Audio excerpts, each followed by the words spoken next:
వి gold trusted gold buyers. మీరు తాకట్టు పెట్టిన బంగారాన్ని విడిపించి ఈ రోజు ఉన్న మార్కెట్ ధరకు కొనబడును. గత 4-5 నెలల నుంచి యూట్యూబ్ లో గానీ, ఇన్స్టాగ్రామ్ లో గానీ, సోషల్ మీడియాలో బాగా వైరల్ అయిన కపుల్ అమర ప్రేమికులు అని అనుకోవచ్చు. మీ ప్రేమ గురించి చాలా మందికి ఇన్స్పిరేషన్. అభిమానమే కాంట్రవర్సీ అంటారు. ఈ ఏజ్ లో ఇలాంటి టైంలో మీరు ఒక 10 మందికి అలా కాదు, ఇంట్లో ఉండాలి, ఏ కష్టం వచ్చినా నిలబడాలి అని చెప్పలే కానీ ఇలా చేయడం ఎంతవరకు కరెక్ట్?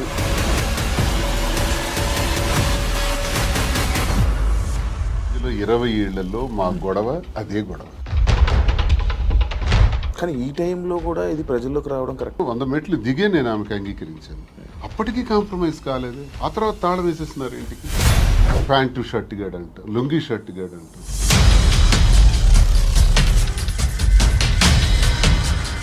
మీ ఎక్స్ హస్బెండ్తో నేను ప్రాబ్లమ్స్ ఏం లేవా మీకు? ఫ్యామిలీకి ప్రిఫరెన్స్ కంటే తను ఎక్కువ మిమ్మల్ని నమ్మి ఓట్లు వేయడానికి కానీ లేకపోతే ఎవరైతే జనాలు ఉన్నారో వాళ్ళ మాటలను మీరు పట్టించుకుంటారా? సొసైటీకి సార్ మీ బిజినెస్లు అన్నీ వదిలేసారా? అన్ని లాగేసుకున్నారు. 61 కోట్లు లాస్. కొన్ని వీడియోస్ మీ డ్యాన్స్ చేసి సంబంధించిన వీడియోస్ కొన్ని సోషల్ మీడియాలో వైరల్ అవడం జరుగుతుంది. అది మీరేనా? పిల్ల సైనిక్ గారు ఉంటారు కదా, బచ్చగాలు. ఆ బచ్చగాలు ఇక అమ్మాయిని బయటికి లాగాలి పెళ్లి చేసుకుని. మందు పెట్టి ఇలా చేయడం వల్ల, లేకపోతే ఈ ఏజ్ లోనే ఆయనకి అవసరం. ఎవడైతే క్వశ్చన్ అడిగాడో వాడు.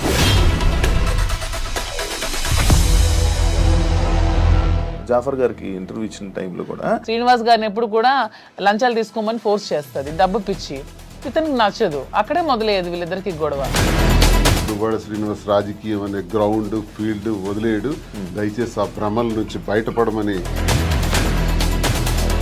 ఎల్ అనే వర్డ్ ఏదైతే ఉందో బూతు, భార్య పిల్లల్ని అలా అందరి ముందు, మీడియా ముందు అలా అనడం కరెక్టా? నేను వెంటనే సో ఇది కూటమి ప్రభుత్వం, ఈ అచ్చెన్నాయుడు సపోర్ట్ కాదంటారా? 29 ఆగస్టు 23.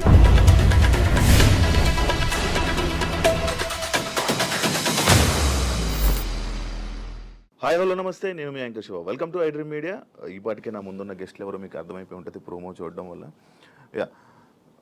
గత 4-5 నెలల నుంచి యూట్యూబ్లో కానీ, ఇన్స్టాగ్రామ్లో కానీ, సోషల్ మీడియాలో బాగా వైరల్ అయిన కపుల్ అమర ప్రేమికులు అని అనుకోవచ్చు. మాధురి గారు అండ్ దువ్వాడి శ్రీని గారు ఈరోజు మనతో ఉన్నారు. వాళ్ళిద్దరితో మాట్లాడి మనకు తెలియని విషయాలు తెలుసుకునే ప్రయత్నం అయితే ఈరోజు చేద్దాం. హాయ్ అండి, ఎలా ఉన్నారు? హాయ్ సార్, ఎలా ఉన్నారు? బాగున్నారా? ఫిబ్రవరి 14th వస్తుంది వ్యాలంటైన్స్ డే. దాని గురించి కూడా నేను లాస్ట్లో ఒక చిన్న ఇది ఉంది మీ ఇద్దరికి, దాని గురించి కూడా మాట్లాడదాం. హ్యాపీయా? Very very happy. మంచిగా ఆనందంగా ఉన్నారా? సంతోషంగా? ఆల్వేస్. ఎటువంటి ప్రాబ్లమ్స్ ఏం లేవా? ఏం లేదు. ఇద్దరు కలిసి ఉండడం స్టార్ట్ చేశాక ఎలాంటి మార్పులు చూసుకున్నారు మీ ఇద్దరు? చేంజెస్ గడిచిన జీవితంలో నేను ఏదైతే కోల్పోయాను అంటే, రాజకీయంగా చాలా అగ్రెసివ్గా, ముక్కుసూటిగా ఎంతటి వ్యక్తి గురించి అయినా సరే పదునైన మాటలతో మాట్లాడటం అలవాటు. ప్రజల పక్షాన పోరాటం అలవాటు. 25 ఏళ్ళుగా 18 సంవత్సరాలు అపోజిషన్ పాత్ర. అపోజిషన్లో కూడా ఉద్యమాలు, కేసులు, జైళ్ళు, 62 రోజుల పాటు జైలు జీవితం కూడా గడిపాను. ఇన్ని గడిపిన నాకు, ప్రజా జీవితాన్ని గడిపిన నాకు, ఎన్నికల్లో కూడా పోటీ చేసిన నాకు, ఇంట్లో మాత్రం కొంచెం ఇబ్బంది ఉండేది మానసికంగా. మానసిక ప్రశాంతత లేదు. ఈర్ష్య, అసూయ, ద్వేషాలు, ఆధిపత్య పోరు మధ్యలో నలిగిపోయేవాడిని. సరే, కుటుంబం కదా, ఇవన్నీ దిగమింగుకోవాలి, భరించాలి అని తగ్గే ఆలోచించేవాడిని. కానీ అది పరిధులు దాటి ఇంటి విషయం బయటికి తీసుకురావటం జరిగింది మా ఇంట్లో. అది కార్యకర్తల వరకు, ప్రజల వరకు, ఆఖరికి అధిష్టానం వరకు, ఆఖరికి నా క్యారెక్టర్ అసాసినేషన్ చేసేంత వరకు. ఇలా వచ్చేటప్పుడు కొన్ని ఒంటరితనాన్ని నేను ఎదుర్కోవాల్సి వచ్చింది. ఇంటికి తాళం వేసేసుకోవడం, ఇబ్బందులు పెట్టేటప్పుడు మేమే రాజకీయాల్లోకి తీసుకొచ్చినటువంటి మా కుటుంబం నుంచి ప్రోత్సహించి మహిళల్లోనూ మంచి గౌరవం ఉన్నటువంటి సర్వీసెస్ ఎన్నో సొసైటీలో చేస్తున్నటువంటి మరి మాధురి లాంటి అమ్మాయి ఉంటే పార్టీకి బలం అవుతుందని తీసుకురావడం జరిగింది. తీసుకొచ్చిన తర్వాత ఆమె పనిచేసుకొని వెళ్తున్నటువంటి తీరులో భాగంగా మా కుటుంబం నుంచే పలు విమర్శలు ఎదుర్కొంటూ చాలా ఇబ్బందులు పడాల్సి వచ్చింది. ఏ తప్పు లేనప్పటికీ, ఏ వ్యవహారం మా మధ్యలో లేనప్పటికీ కూడా మా ఇద్దరిని కలుపుతూ మా ఇంటి నుంచే దుష్ప్రచారం స్టార్ట్ అయింది. ఆ పరిస్థితుల్లో ఆమెకు కూడా చాలా ఇబ్బందులు వచ్చాయి. సంఘపరంగా కానీ, కుటుంబ పరంగా కానీ, కన్నవారి దగ్గర, అత్తవారి దగ్గర అందరూ ఇబ్బందులు వచ్చి తను చాలా ఇబ్బందులు ఎదుర్కోవాల్సి వచ్చింది. ఈ ఇబ్బందుల్లో మీ కూడా నన్ను విడిచిపెట్టేయకుండా నాకున్నటువంటి వ్యక్తిగతంగా నేను ఒంటరిగా అయిపోయి మా పలాసాలలో ఉన్నప్పుడు కూడా నా భోజన వ్యవహారాలు కానీ, రాజకీయ వ్యవహారాలు కానీ అన్నీ కూడా చూస్తూ నాకు భరోసానిచ్చింది, ధైర్యంగా ఉంది. ఆ టైంలో నేను కూడా మాధురికి ధైర్యంగా ఉండాలి, ఆమె కూడా ఒంటరి అయిపోయింది, మా వల్లే కదా పోయింది. మా కుటుంబంలో అందరూ బాగానే ఉన్నాము, మా పిల్లలు బాగున్నారు, చదువుకున్నారు, డాక్టర్స్ అయ్యారు, ఆస్తులన్నీ కుటుంబానికి రాసేసాము. ఇలాంటప్పుడు ఈమె ఒంటరిగా ఇబ్బంది పడుతుంది అని నేను భరోసాగా ఉండటం, కలిసి ఉండటం. కలిసి ఉన్న విషయం రాజకీయాల్లో ఉన్నాం కాబట్టి రహస్యంగా ఉంచితే అది కుదిరే పని కాదు. రాజకీయాల్లో ఉండేటప్పుడు మన తాలూకు వ్యక్తిగత విషయాలను కూడా ప్రజలు గమనిస్తుంటారు. కానీ ఈ టైంలో కూడా ఇది ప్రజల్లోకి రావడం కరెక్ట్ విషయం కాదు కదా. అంటే మరి రహస్యంగా దాయటం వల్ల లాభం ఏంటి? మనకు జరిగినటువంటి విషయాన్ని ప్రజల ముందు చెప్పటం కరెక్ట్. నాకేమో ఎవరో తెలియదు మాధురి అని నేను చెప్పొచ్చు, మా శ్రీనివాస్ ఎవరో నాకు తెలియదు అని మాధురి చెప్పొచ్చు. అందరు చేసే పని ఇదే. చాలా మందికి చాలా వ్యవహారాలు ఉంటాయి, బయట పెట్టుకోరు. కానీ మాదా పరిస్థితి కాదు. ఒక వ్యవహారం ఇతను ఇలా చేశాడు, ఇలా ప్రవర్తించాడని ఇంటి నుంచే అబ్జెక్షన్స్ వచ్చి గొడవలు పెట్టి దాన్ని రచ్చ చేసేటప్పుడు ఆ మీడియా ముందు నేను కూడా ఫ్యాక్ట్స్ చెప్పాలి. ఎస్, మీ పరిస్థితుల్లో కలవాల్సి వచ్చింది, మేము కలిసిన ఈ పరిస్థితుల్లో మేము నిర్ణయం తీసుకోవాల్సి వచ్చింది, మా నిర్ణయం ఇది అని స్పష్టంగా గత 4 నెలల క్రితమే మీడియా ద్వారా పబ్లిక్కి తెలియజేసాం. ఈ విషయం టెక్కల ప్రజలందరికీ తెలుసు, శ్రీకాకుళం జిల్లాలో తెలుసు, రాష్ట్ర ప్రజలకు తెలిసేటప్పుడు కొంత లేట్ అయింది. ఇది వాస్తవాలని మేము చెప్పాం, చెప్పి నిర్ణయం తీసుకున్నాం. నిర్ణయం తీసుకునే దానిలో చాలా ఒడిదుడుకులు వస్తాయి. ఆ ఒడిదుడుకులను ఎదుర్కొంటాం ధైర్యంగా. మాకున్నటువంటి బాధ్యతలు కూడా ముఖ్యంగా ఉన్నాయి. పిల్లలు, ఆమెకు నాకు కలిపి 5 పిల్లలు. 5 పిల్లల్ని కూడా జాగ్రత్తగా చూసుకోవాలి.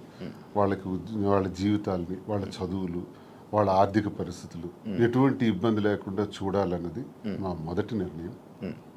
వాళ్ళకు భరోసాగా ఉండాలని. 2, ప్రజలే ఊపిరిగా, రాజకీయమే ఊపిరిగా బ్రతుకుతున్నటువంటి మాకు, మా మీద నమ్ముకున్నటువంటి ప్రజలు, కార్యకర్తలు, అభిమానులు అందరూ ఉన్నారు.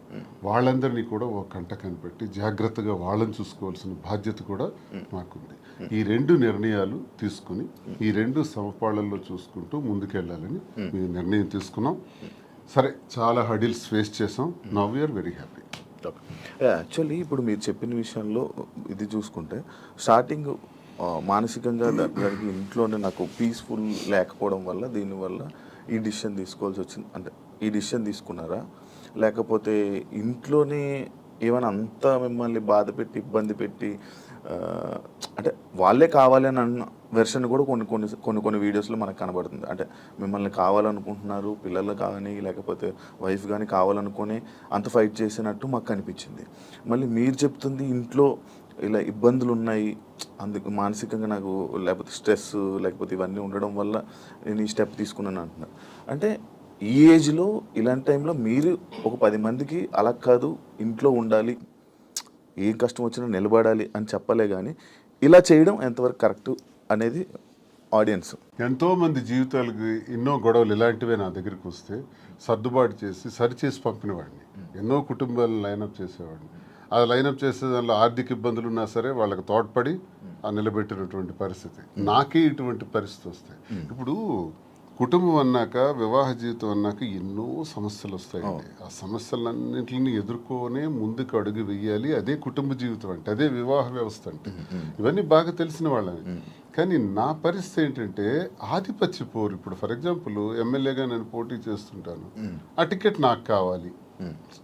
వ్యాపారాల్లో పీక్స్కుంటాను, ఆ వ్యాపారం నా పేరును ఉండాలి. ఇదొక విచిత్రమైన కోణం అనమాట. కుటుంబం గురించి జరిగే చర్చ కాదు, ఆధిపత్యం గురించి జరిగే చర్చ. భర్త అయితే ఏంటి, భార్య అయితే ఏంటి అనుకుంటే గొడవే లేదు. ఉదాహరణకు రాజశేఖర రెడ్డి గారితో నేను అడుగులు వేశాను. విద్యార్థి దశ నుంచి ఆయనతోనే నా జీవితం ప్రారంభమైంది. నాకు జిల్లాకు కూడా పరిచయం చేసిన దువ్వాడ శ్రీనివాసన్ రాజశేఖర రెడ్డి గారు. సార్తో అంత చనువుగా ఉండేవాళ్ళం. పాదయాత్ర గట్టిగా ఆర్గనైజ్ చేశాను. ఆ పాదయాత్రలోనే హరిశ్చంద్రపురంలో నువ్వు పోటీ చేయి ఎర్రన్నాయుడికి వ్యతిరేకంగా నాకు టికెట్ కూడా డిసైడ్ చేసేసాను. చేసినప్పుడు సరేలేని ఇంకా నేను ఆ బిజీలో ఉంటుండగా వాణి తండ్రి రాజశేఖర రెడ్డి గారి దగ్గరికి వెళ్ళి ఆ టికెట్ మాకు ఇవ్వాలి, లేదంటే మేము ఇండిపెండెంట్గా వేస్తాం. అప్పుడు రాజశేఖర రెడ్డి గారు స్టేట్లో నా ఒక్కడికి ఒక బ్లాంక్ బీఫామ్ ఇచ్చారు.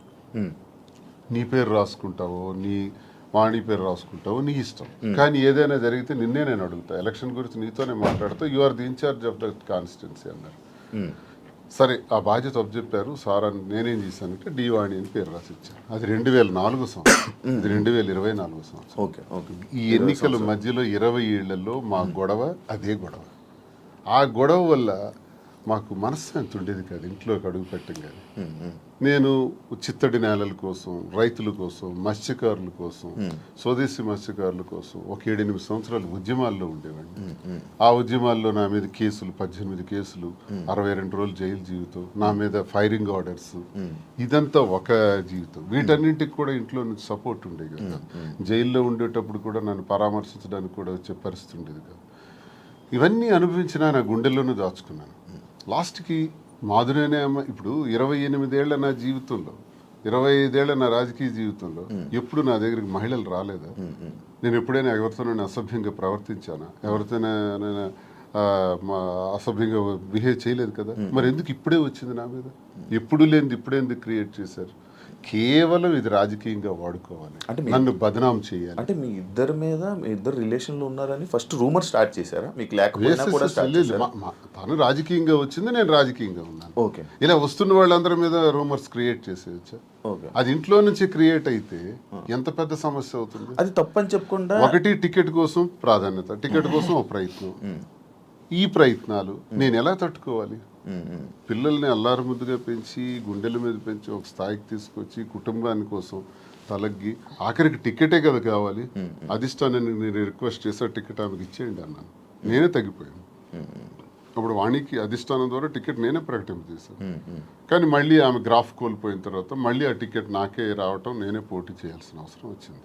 సో 100 మెట్లు దిగే నేను ఆమెకు అంగీకరించాను. అప్పటికీ కాంప్రమైజ్ కాలేదే. ఆ తర్వాత తాళం వేసేస్తున్నారు ఇంటికి. ఆ ఇంటికి తాళం వేసేటప్పుడు తలుపులు తన్నుకుని లోపలికి వెళ్ళలేక కాదు, అసలు మనసులో ఏం నడుస్తుంది? టికెట్ కావాలని టికెట్ తీసుకున్నారు, ఇంటికి తాళం వేశారు, సమాజంలో అభాస్పాలు చేశారు. ఇంక నేను ఎలా బ్రతకాలి? కారులో 7-8 రోజులు పడుకున్నాను. ఆఖరికి మా మదర్ దగ్గర వెళ్ళి ఒక 1 ఏడాది కాలం పట్టున్నాను. ఇవన్నీ టెక్కల ప్రజలకు తెలుసు, ఇవన్నీ మీలాంటి వాళ్ళు ఎంతమందికి తెలుసు? ఇన్ని బాధలు పడిన తర్వాత, ఇంటికి తాళం వేసిన తర్వాత, మనసులో నేను ఉండకూడదు, శ్రీనివాస్ నాకు అక్కర్లేదు అనుకునేటప్పుడు నేనేం చేయగలను?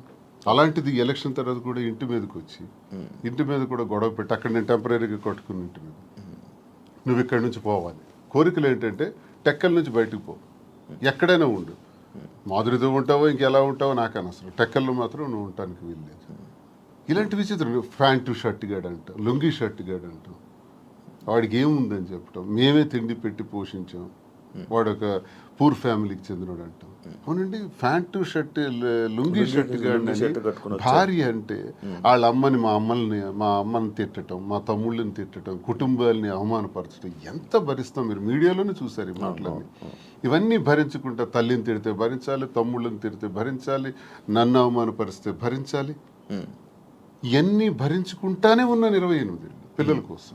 కానీ మరి తనది రహస్యంగా ఉంచలే. అది 4 వాల్స్ మధ్య సెటిల్ అయింటే నిజంగా అభిమానంతో భర్తే కావాలని తను అనుకుంటే మాధురి ఇంట్లో ఉండేవారు, నేను నా ఇంట్లో ఉండేవాడిని. కథ ఇంతవరకు వచ్చి ఉండేది కాదు. పరిస్థితులు ప్రభావాలే మమ్మల్ని ఇంతవరకు తీసుకొచ్చిన ఈ పరిస్థితుల్ని మనం రహస్యంగా ఉంచుకోకూడదు, ప్రజలకు చెప్పాలి. ప్రజలకు వాస్తవాలను తెలియజేస్తే వాస్తవాల ద్వారా వాళ్ళు మంచి చెడులను గ్రహించి ప్రజలే దేవుళ్ళని నమ్మిన నేను ప్రజలకు ఇవి నేను తెలియజేస్తే వాళ్ళే మనకు అగ్రభాగాన్ని కూర్చోబెట్టగలరు, లేదా అధోపాతాళానికి తొక్కేయగలరు. ప్రజలకు ఆ శక్తి ఉంది. కాబట్టి ప్రజలకే చెప్తే నాకు న్యాయం జరుగుతుందని నేను నమ్మాను. నమ్మి ప్రజలకు మేమిద్దరం కూడా వాస్తవాలు తెలియజేస్తాం. ప్రజలు మా పరిస్థితికి ఇలా ఉండడానికి మా ఈ పరిస్థితులు ప్రభావాలే కారణం. ఆ కారణం నేను ఒంటరి, తను ఒంటరి, రోడ్డు మీద నిలబడాల్సిన పరిస్థితులు వచ్చేటప్పుడు ఒకరికొకరు భరోసాగా నిలబడ్డాం. ఆ భరోసా ప్రేమగా మారింది. ఓకే, మీరు అప్పటికి ఒంటరిగా ఉండేవాళ్ళ, మీ హస్బెండ్ గారు ఉండేవాళ్ళని విన్నాను. లేదు, పాలిటిక్స్కి వచ్చిన తర్వాత కొద్ది రోజుల తర్వాత ఏవి డిస్టర్బెన్సెస్ వల్ల నేను కొంచెం ఒంటరిగా ఉండడం జరిగింది. ఓకే, ఈయన గురించి ఒంటరిగా ఉండడం స్టార్ట్ చేశారు, లేకపోతే లేదు, ఆవిడ వలన నేను నా ఫ్యామిలీకి దూరమే ఒంటరిగా ఉండటం జరిగింది. ఓకే, మీ ఎక్స్ హస్బెండ్తో నేను ప్రాబ్లమ్స్ ఏం లేవా మీకు? ప్రాబ్లమ్స్ అంటూ పెద్దగా లేవు, కానీ డిస్టర్బెన్సెస్ అంటూ ఉన్నాయి. అంటే తను ఎప్పుడు ఫారెన్లోనే ఉంటారు, తను ఎప్పుడు ఇండియాకి రావడానికి ఇష్టపడేవారు కాదు. నాకు ఫారెన్కి వెళ్ళడం ఇష్టం లేదు, నాకు ఎప్పుడు ఇండియాలో ఉండటం ఇష్టం. సో మేము ఎంత రిక్వెస్ట్ చేసినా వచ్చేవాళ్ళు కాదు. ఫ్యామిలీకి ప్రిఫరెన్స్ కంటే తను ఎక్కువ మనీకి ప్రిఫరెన్స్ ఇచ్చేవాళ్ళు. మేము చాలాసార్లు అడిగాం, ఇలా నాకు లోన్లీగా ఉండడం ఇష్టం లేదు, మీరు వచ్చి ఫ్యామిలీతోనే ఉండండి అని. తను ఒప్పుకునే వాళ్ళు కాదు. సో అలా మా మధ్యన డిస్టర్బెన్సెస్ పెరిగాయి, వాని వల్ల ఇంకొంచెం పెరిగి ఇంక సెపరేట్ అవుదామని నిర్ణయించుకున్నాం. ఓకే, మీ ఇద్దరు కలవడానికి రీజన్ ఎవరు, అసలు ముఖ్య కారణం ఎవరు? అంటే మీ ఇద్దరు పరిస్థితులు, ప్రభావాలు అవసరం. పరిస్థితులు, ప్రేమ కాదా? ప్రేమ కూడా పరిస్థితుల వల్ల మేము కలిసిన తర్వాత మా మధ్యలో ప్రేమ మొదలైంది. ఓకే, ఆ ప్రేమ కోస్తే ఎక్కువైంది. పలాసలో నేను ఉండేటప్పుడు ఎలా పోతే నాకెందుకు, నా కుటుంబ రాజకీయాల్లో తీసుకెళ్లి నన్ను స్పాయిల్ చేశారు, నా క్యారెక్టర్ అసాసినేషన్ చేశారని వాళ్ళ ఇంట్లో తను ఉండిపోవచ్చు, లేకపోతే తను నిర్ణయం తీసుకోవచ్చు. అవును, ఇంకా నన్ను పాపం ఒంటరిని చేస్తారు, ఆయన వెళ్ళి పలాసలో ఉన్నాడు, ఎలా భోజనం చేస్తున్నాడు, ఎక్కడికి వెళ్తున్నాడు, ఆయన కార్లు ఏంటి, ఆయన మనుషులు ఏంటి, ఆయన ఎక్కడ ఉండాలి, ఇవన్నీ చూడవలసిన అవసరం తనకేంటి? ఏంటి అవసరం? నాకేమైనా ఆస్తులు ఉన్నాయా, అంతస్తులు ఉన్నాయా, లేకపోతే పవర్ ఉందా, లేకపోతే ఏముందని చెయ్యాలి. కానీ అక్కడ ఏంటంటే ఒక తోటి మనిషిగా అభిమానం చూపించింది తను. నేను ఇబ్బందుల్లో ఉండేటప్పుడు నా కోసం ఇంత బాధ్యత వహించినటువంటి అమ్మాయిగా, తను నష్టపోతూ నా కోసం నిలబడినటువంటి అమ్మాయిగా నాకు కూడా ఒక ఏ ప్రేమనైతే కోల్పోయినాను జీవితంలో, ఆ ప్రేమ నేను ఆమె దగ్గర పొందాను. సో ఇది నేను అనుకుంటాను గత జన్మ సుకృతం. ఏది కూడా ఊరికే రాదు, జన్మల అనుబంధం, అది కంటిన్యూషన్ వస్తుంది. గత జన్మలో అక్కడ తాగింది, ఇప్పుడు ఇక్కడతో కంటిన్యూ అవుతుంది. అని మీరు గత జన్మలో కూడా మనిషిగా వచ్చారంటారా? ఇప్పుడు రెండు ఉంటాయి సార్. కృష్ణ పరమాత్ముడు చెప్పినట్టు కర్మ సిద్ధాంతం ఒకటి ఉంటుంది. ABCD గత జన్మలో నేర్చుకున్నాం అనుకోండి, EFGHL ఎక్కడి నుంచి స్టార్ట్ చేస్తాం. అంటే ఈ నుంచి ఎలా స్టార్ట్ చేస్తామంటే ABCD గత జన్మలో నేర్చుకున్నటువంటి ఆ కంటిన్యూషన్ అనేది ఈ జన్మకు ఉంటుంది అన్నది ఖచ్చితంగా గత జన్మ సుకృతాలు, గత జన్మ వ్యవహారాలే ఈ జన్మ కొనసాగింపుగా ఉంటాయని కృష్ణ పరమాత్ముడు చెప్పింది, గీతలో కూడా చెప్పినటువంటిది. అది ఒకవైపు నమ్మితే అది నిజం. నేను కర్మ సిద్ధాంతాన్ని నమ్ముతాను కాబట్టి అది నిజం. లేదు సైంటిఫిక్గా వెళ్ళామనుకోండి, ఇట్స్ ఎ కెమికల్ రియాక్షన్, రసాయనిక చర్య. మనిషికి మధ్యన జరిగినటువంటి ఆలోచనలు, కలయికలు, ఆ పరిస్థితుల ప్రభావాలు బట్టి ఒక మనిషి మీద ఒక మనిషికి ఆకర్షణ, కోపము, వ్యతిరేకత, రకరకాల భావాలు ఎందుకు కలుగుతాయంటే రసాయనిక చర్యల వల్లే కలుగుతాయి. అలా అని కూడా అనుకోవచ్చు. సైన్స్ ఎప్పుడైనా కలగొచ్చు అంటారా? కలగచ్చు అంతే. ఏ మనిషి ఎప్పుడు ఎలా మారుతారో, ఎప్పుడు శత్రువులు అవుతారో, ఎప్పుడు మిత్రులు అవుతారో, ఎప్పుడు ఏ రకంగా మారుతాం అన్నది ఇదంతా మనిషికి మధ్యన ఉండేది కెమికల్ బ్యాలెన్స్. అది ఇంబ్యాలెన్స్ అయితే ఇంకో రకంగా మారుతాం, వైలెంట్ గా మారుతాం.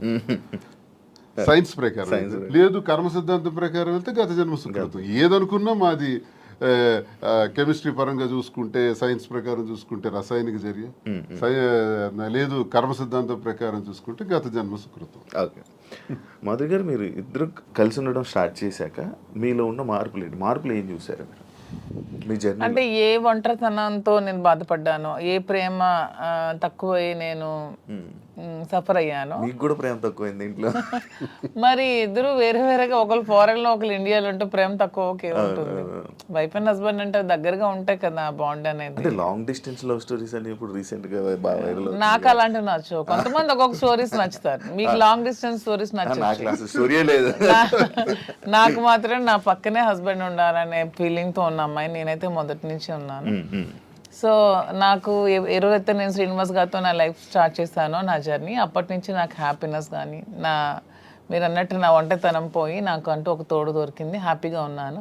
నన్ను వదిలి ఏ రోజు కూడా ఎక్కడికి ఇంతవరకు ఈ 4 yearsలో ఎప్పుడు ఎక్కడికి పోలేదు, ఎప్పుడు నాతోనే ఉంటారు. ఎక్కడికి వెళ్ళినా ఇద్దరం కలిసే ట్రావెల్ చేస్తాం, ఏ పనైనా ఇద్దరం కలిసే చేస్తాం. ఈవెన్ ఎలక్షన్ క్యాంపెయిన్ కానీ ఎక్కడికి వెళ్ళాలని అన్ని ఇద్దరం కలిసే చేస్తాం. నాకు చాలా హ్యాపీగా ఉంది. నేను కోరుకున్న జీవితం నాకు దొరికినట్టు అనిపిస్తుంది. మీ ఇద్దరి మధ్యన హ్యాపీగా ఉండొచ్చు, కానీ సొసైటీ కానీ లేకపోతే మీరు మిమ్మల్ని నమ్మి ఓట్లు వేయడానికి కానీ లేకపోతే ఎవరైతే జనాలు ఉన్నారో వాళ్ళ మాటలను మీరు పట్టించుకుంటారా? సొసైటీకి మా వల్ల వచ్చిన ఇబ్బంది ఏంటి నాకు అర్థం కాదు. అంటే మీరు ఏం చూపిద్దామని అనుకుంటున్నారు? ఏం చూపిద్దాం? ఒక హస్బెండ్ తో డిఫరెంట్ ఒక అమ్మాయి, ఒక వైఫ్ తో డిఫరెంట్ అబ్బాయి కలిసి ఇంకొక పెళ్లి చేసుకుంటున్నాం. దానికి ఇంకేం చూపించాలనుకుంటున్నారు ఎవరైనా? దీంట్లో ఏం చూపిద్దాం అని మీరు అనుకుంటున్నారు? ఎందుకు మీరందరికీ మీకు ఇది నెగిటివ్ గా అనిపిస్తోంది? నాకు నా హస్బెండ్ తో డిఫరెన్సెస్ ఉన్నాయి, ఇతనికి ఈమె వైఫ్ తో డిఫరెన్సెస్ ఉన్నాయి. సో మా ఇద్దరం కలిపి ఒకటయ్యాం. దానిలో తప్పే ఉంది. ఎంతమంది సెకండ్ మ్యారేజ్ చేసుకోవట్లేదు, 3-4 పెళ్లిళ్ళు చేసుకుంటున్నారు. మేము 2వ పెళ్లి చేసుకున్నాం. దీంట్లో ఎందుకు అంత చెప్పకుండా చేసుకుంటున్నారు? 3 పెళ్లిళ్ళు 4 పెళ్లిళ్ళు చేసుకుంటున్నారు. పెళ్లిలో ఒక ప్రెగ్నెంట్లు చేస్తున్నారు, పిల్లల్ని కనేస్తున్నారు, వదిలేస్తున్నారు, వీధిని పడేస్తున్నారు. మేము అవేమీ చేయలేదు. మేము మాకు డిఫరెన్సెస్ ఉన్నాయి, వీళ్ళకి డిఫరెన్స్ ఉన్నాయి. మా పబ్లిక్ చెప్పాం, మా ప్రజలకు చెప్పాం, మా ప్రజలకు చెప్పే మేము మొన్న ఎలక్షన్ చేసాం. ఎలక్షన్లో నేనే దగ్గరుండి చేశాను, వాళ్ళకి అన్ని నా గురించి తెలుసు. మా ఇద్దరిని దగ్గరుండి చేసాం. మా పిల్లల్ని చూసుకున్నాం, వీళ్ళ పిల్లలు పెళ్లి చేస్తారు, వీళ్ళ పిల్లలు సెటిల్మెంట్లు చదివించుకున్నాం. మేము గాలికి వదిలేదు కుటుంబాలకి. వీళ్ళ కుటుంబానికి ఆస్తి మొత్తం ఇచ్చేస్తున్నాడు, రోడ్డు మీదకి వచ్చారు. నేను నా తల్లిదండ్రుల ఆస్తితో నేను ఉన్నాను. నేను హస్బెండ్ నుంచి ఇంతవరకు నేను ₹1 కూడా నేను తీసుకోలేదు ఇంతవరకు. నేను నా పిల్లలు కానీ కానీ నా పేరెంట్స్ నాకు ఏమైతే నాకు ఆస్తి నాకు వచ్చిందో ఆ యాన్సిస్ట్రల్ ప్రాపర్టీస్ మాత్రమే నేను నాకుతో పెట్టుకున్నాను. మీ ఎవరికి మేము ఏం బాధ పట్టుకున్నా, ఎవరికి ఎందుకు మేమేం దీనివల్ల ఎవరై సఫర్ అయ్యేది ఏముంది? తిరిగి పైగా మా కార్యకర్తలు, మా ప్రజలు మీరు వచ్చి మైక్ పెట్టండి, చాలా చాలా హ్యాపీగా ఉన్నారు. ఎందుకంటే శ్రీనివాస్ గారి ఇంటికి వెళ్ళినప్పుడు ఏదైతే వాళ్ళకి లోటు ఉండేదో, అంటే వాణి సరిగ్గా చూసుకునేది కాదు, ఈవెన్ మంచినీళ్ళు కూడా ఇచ్చేది కాదు. హస్బెండ్కే చూడదు ఆమె, ప్రజలకి ఏం చూస్తుంది. ఇప్పుడు అదేమీ లేదు. నేను ప్రతి ఒక్క కార్యకర్తకి బాగా చూసుకుంటానని వాళ్ళకి నమ్మకం కలిగి నా దగ్గర రావడం స్టార్ట్ చేశారు. నాతో ట్రావెల్ చేస్తున్నారు, నన్ను అభిమానిస్తున్నారు, ఆదరిస్తున్నారు, నన్ను అమ్మలాగా చూసుకుంటున్నారు అందరూ కూడా. ఇప్పుడు 22లో ఈ గొడవ స్టార్ట్ అయింది. 24లో నేను ఎమ్మెల్యే పోటీ చేశాను. నా మీద పోటీ చేసి గెలిచినటువంటి అచ్చెన్నాయుడు రాష్ట్ర తెలుగుదేశం పార్టీ అధ్యక్షుడు ఎన్నికల ముందు ఏం చెప్పాడు? రాష్ట్రంలో హైయెస్ట్ మెజారిటీ నాదే, అబౌట్ 70,000 ఓట్స్ అన్నాడు. నిజానికి కూటమి ప్రభుత్వంలో ఎవడు నామినేషన్ వేసినా 40,000, 50,000, 60,000తో గెలిచారు. మా జిల్లాలోనే 4 ఎమ్మెల్యేలు కొత్తోళ్ళు, మొక్కం తెలియనోళ్ళు కూడా, ధర్మాన ప్రసాద్ లాంటి వ్యక్తి మీద కూడా 3 రోజుల ముందు వచ్చి నామినేషన్ వేసి 54,000 మెజార్టీతో గెలిచాడు.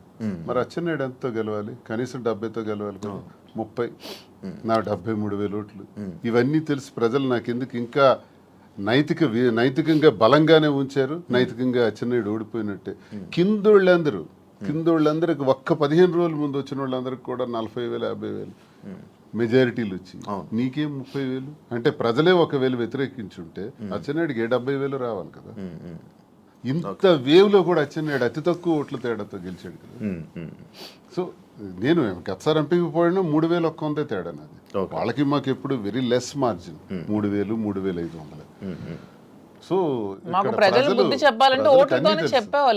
వీడు ఇలాంటోడు సంఘ వ్యతిరేకమైన పని చేసాడు, కొట్టండి అనుకుంటే నాకు 20-30,000 ఓట్లకి తగ్గి కుదించేసి ఆయనకు 1,00,000 మెజారిటీ ఇవ్వచ్చు. అది జరగల ఇంత వేవ్ లో కూడా. అదే మాకు ప్రజల్లో. అయినా పర్సనల్ లైఫ్ ని ప్రైవేట్ లైఫ్ కి ఏంటి సంబంధం అండి? ఇది మా ఫ్యామిలీస్ మధ్యలో ఉన్న డిస్టర్బెన్సెస్ తో మేము ఒకటే. పర్సనల్ లైఫ్ ప్రైవేట్ రహస్యంగా ఉంటూ అబద్ధాలు ఎవడైతే ఆడతాడో వాడు దొంగ. పర్సనల్ లైఫ్ ను ఓపెన్ గా తెరచిన పుస్తకంలో జనం ముందు చెప్పేస్తే దొంగలు ఎలా అవుతాం? మేము వాస్తవం చెప్పిన వాళ్ళు అవుతాం. ప్రజలే గుర్తించారు, ప్రజలే గౌరవిస్తున్నారు. ఈ రోజు మాకున్న గౌరవం పెరిగింది సమాజంలో. ప్రతి ఒక్కళ్ళు ఎక్కడ చూసినా సార్ ఒక సెల్ఫీ అంటారు. కార్లు ఓవర్టేక్ చేసుకుని స్పీడ్గా వచ్చి ఫోటో కావాలని అడుగుతున్నారు. డాక్టర్స్, ఇంజనీర్లు, పెద్ద పెద్ద ఎంప్లాయీస్, ఉన్నత స్థాయి వాళ్ళు, పోలీస్ ఆఫీసర్స్, పెద్ద వాళ్ళు కూడా. ఒక పెద్ద ఆఫీసర్ అయితే మొన్న చేయి తీసుకొని గుండె మీదలో పెట్టుకొని పెద్దగా ఊపిరి తీసాడు. ఏం సార్ ఏంటి అంత ఎమోషన్ అవుతున్నారు? ఏంటంటే మీరంటే నాకు ఇష్టం సార్. ఆయన ఏం అర్థం చేసుకున్నారు? పెద్ద ఆఫీసర్. ఇంకా చాలా మంది పేర్లు చెప్పకూడదు. వాళ్ళు ఏం అర్థం చేసుకున్నారు? ప్రతి ఒక్క జీవితంలో కూడా కథ ఉంది. ఆ కథ చాలా మంది చెప్పలేక భరిస్తున్నారు. మేము చెప్తాం. ఇప్పుడు మీరు ఇన్స్పిరేషన్ అంటారు, చాలా మందికి ఇన్స్పిరేషన్. ధైర్యంగా కాకపోతే బతకండి. ఆ ఆవేశం ఆవేశం ఎలా వస్తుంది, వాళ్ళ కళ్ళల్లో ఆర్ద్రత ఎలా వచ్చింది, ఆ సంతోషం ఎలా వచ్చింది. 1600 ఉన్నటువంటి యూట్యూబ్ మా ఫాలోవర్స్ ఈ రోజు లక్షలా దాటారు. 1,45,00,000 వ్యూవర్షిప్ ఎలా వచ్చింది? ఇదంతా ఎక్కడి నుంచి వచ్చింది? అభిమానంతో వస్తుంది. అభిమానమా కాంట్రవర్సీ అంటారు? కాంట్రవర్సీ ఎందుకు రావాలంతా? ఫాలో అప్ ఎందుకు చేయాలి? న్యూస్ కదా, లేటెస్ట్ న్యూస్ కదా, లేటెస్ట్ రెండు ఉంటాయి, ఈ రెండు ఉంటాయి. ప్రతి ఒక్కరికి రెండు ఉంటాయండి. ఎవరికైనా సినిమాకి సరే, 2 కోణాలు ఉంటాయి. ఏ మనిషికైనా సరే విమర్శలు ఉంటాయి, పొగడ్తలు ఉంటాయి, రెండు ఉంటాయి. అవన్నీ బ్యాలెన్స్ చేసుకొని వెళ్తేనే జీవితం. రావణుణ్ణి మెచ్చింది ప్రజలే, రాముణ్ణి మెచ్చింది ప్రజలే. రెండు ప్రజలే. మీకు రావణుడు ఇష్టం ఉండొచ్చు, నాకు రావణాసుడు అంటే ఇష్టం. ఎవరి లైఫ్ స్టైల్ వాళ్ళది. నాకు రావణాసుడు హీరో, నేను హీరోగా చూస్తాను. సార్కి రాముడు అంటే హీరో. అది ఎవరి ఇష్టం వాళ్ళది. మీరు ఆయన ఎలా చూస్తున్నారు? రావడం అనుకుంటున్నారు, రావణాసుడు నేను డిఎస్ఏ అనుకున్నాను. డిఎస్కి ఒక బ్రాండ్ ఉంది, దువ్వాడ శ్రీనివాస్ అంటే ఒక బ్రాండ్. ఎవరితో కంపేర్ చేయను, ఈ స్పెషల్ అంటే. సార్ మీ బిజినెస్లు అన్నీ వదిలేసారా? వదిలేదు, అన్ని లాగేసుకున్నారు. మేమేం బిజినెస్ వదిలేదు. మైన్స్ నాది 25 years నుంచి మైన్స్ కంపెనీ. ఎప్పుడు మైన్స్ ప్రపంచ స్థాయిలో కూడా ఐకాన్ బ్రౌన్ గ్రానైట్ ఓనర్ గా మంచి పేరు ప్రఖ్యాతులు సంపాదించాం. మైన్స్ లో బాగా పీక్స్ కి వెళ్ళాను.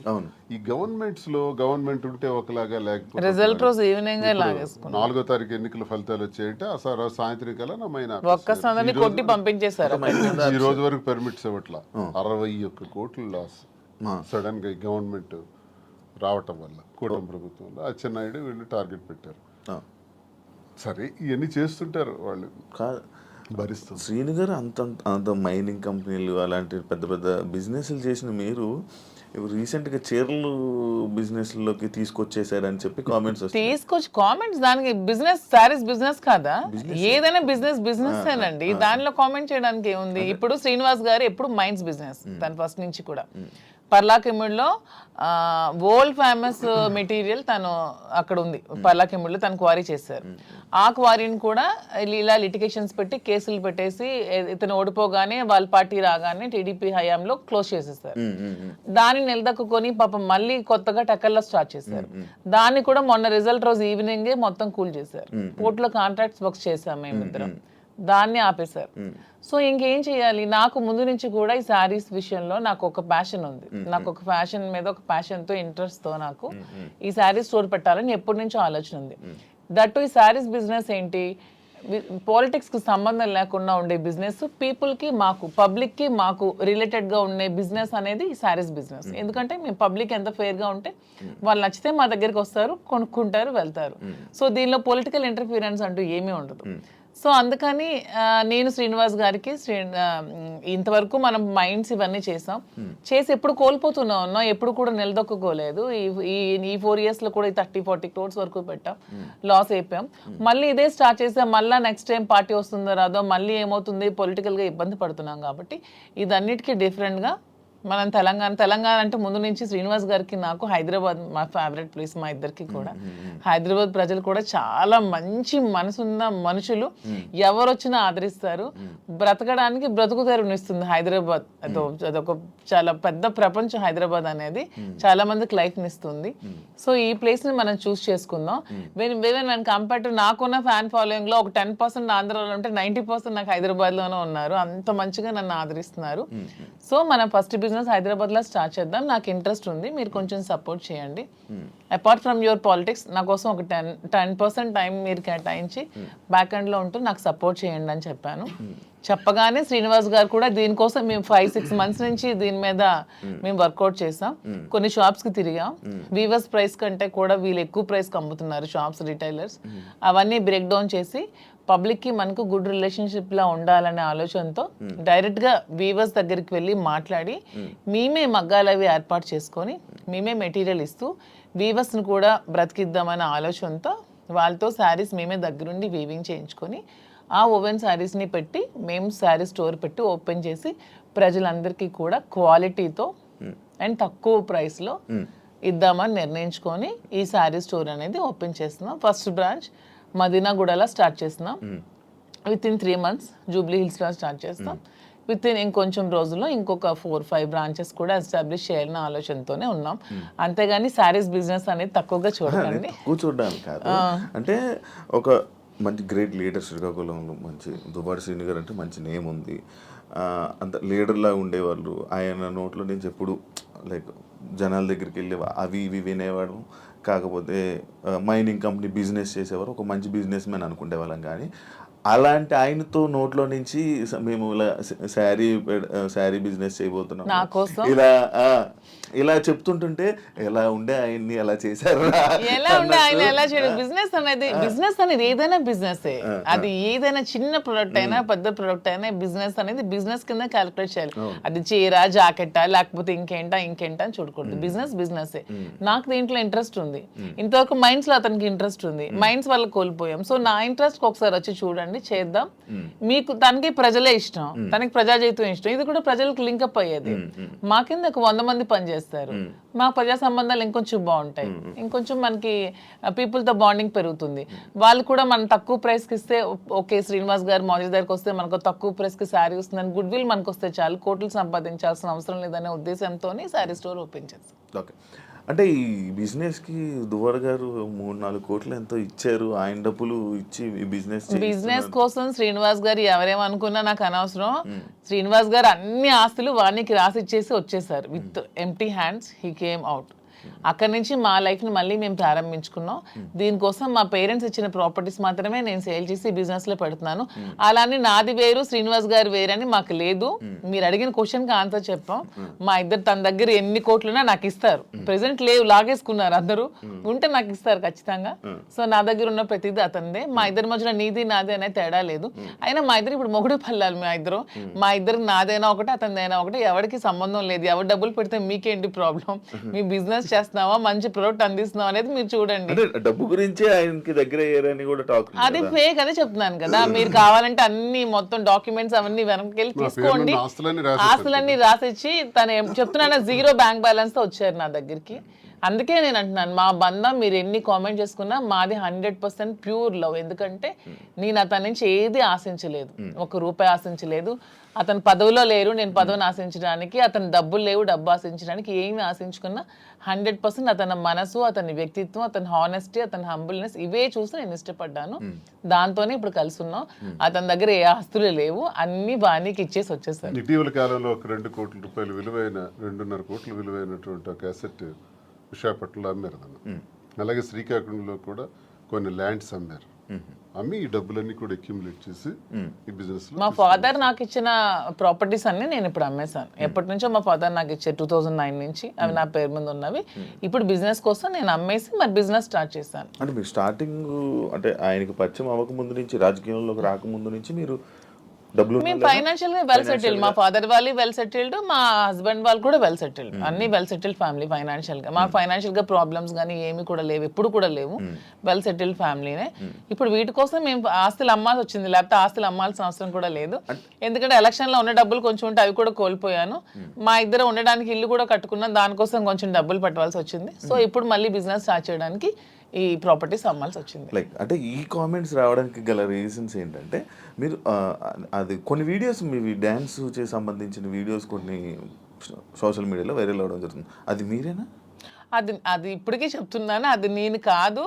అసలు ఆ మనిషి కూడా నా అలాగే లేదు. అది ఎందుకు ఎవరికి అనిపించింది, ఎవరికి పెట్టాలనిపించిందో కావాలనే కూటమి ప్రభుత్వం వాళ్ళే ఖచ్చితంగా దీన్ని ఈ పిల్ల సైనిక్ గారు ఉంటారు కదా, బచ్చగాళ్ళు, ఆ బచ్చగాళ్ళు ఈ కొంతమంది కలిపి ఐటీడీపీ అని ఇదొన్న పేజ్లో పెట్టి అనవసరంగా ట్రోల్ చేశారు. అలానే డాన్స్ చేసే అమ్మాయిని నేనేం కామెంట్ చేయట్లేదు. నాకు రికార్డింగ్ డాన్స్లు, నాకు స్టేజ్ల మీద డాన్స్ చేసుకోవాల్సిన అవసరం నాకైతే ఎప్పుడూ లేదు.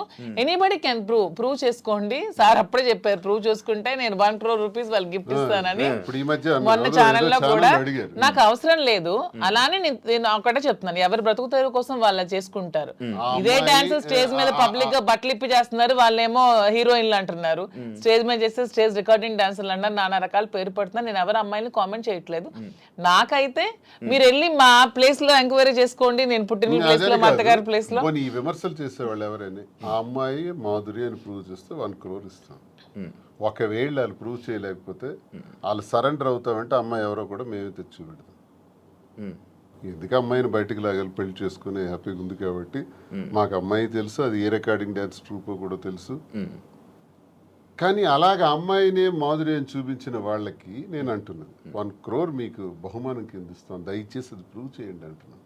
అంటే ఎందుకు చీప్ అంత ట్రిక్స్ ప్లే నీచంగా- చేయడం, అంత ట్రోల్ నీచంగా చేసి ఎందుకు చేయవలసిన అలా ట్రోల్ అవసరం చేయాల్సిన అవసరం ఏమొస్తుంది? ఏముందో నాకు అర్థం కాదు. అలా చేస్తే ఏమొస్తుంది? అంటే ఇప్పుడు మాధురికి నాకు మేము ఒక మనసుతో ఉన్నాం కదా మరి అలా చేస్తే ఏమొస్తుంది మీకు?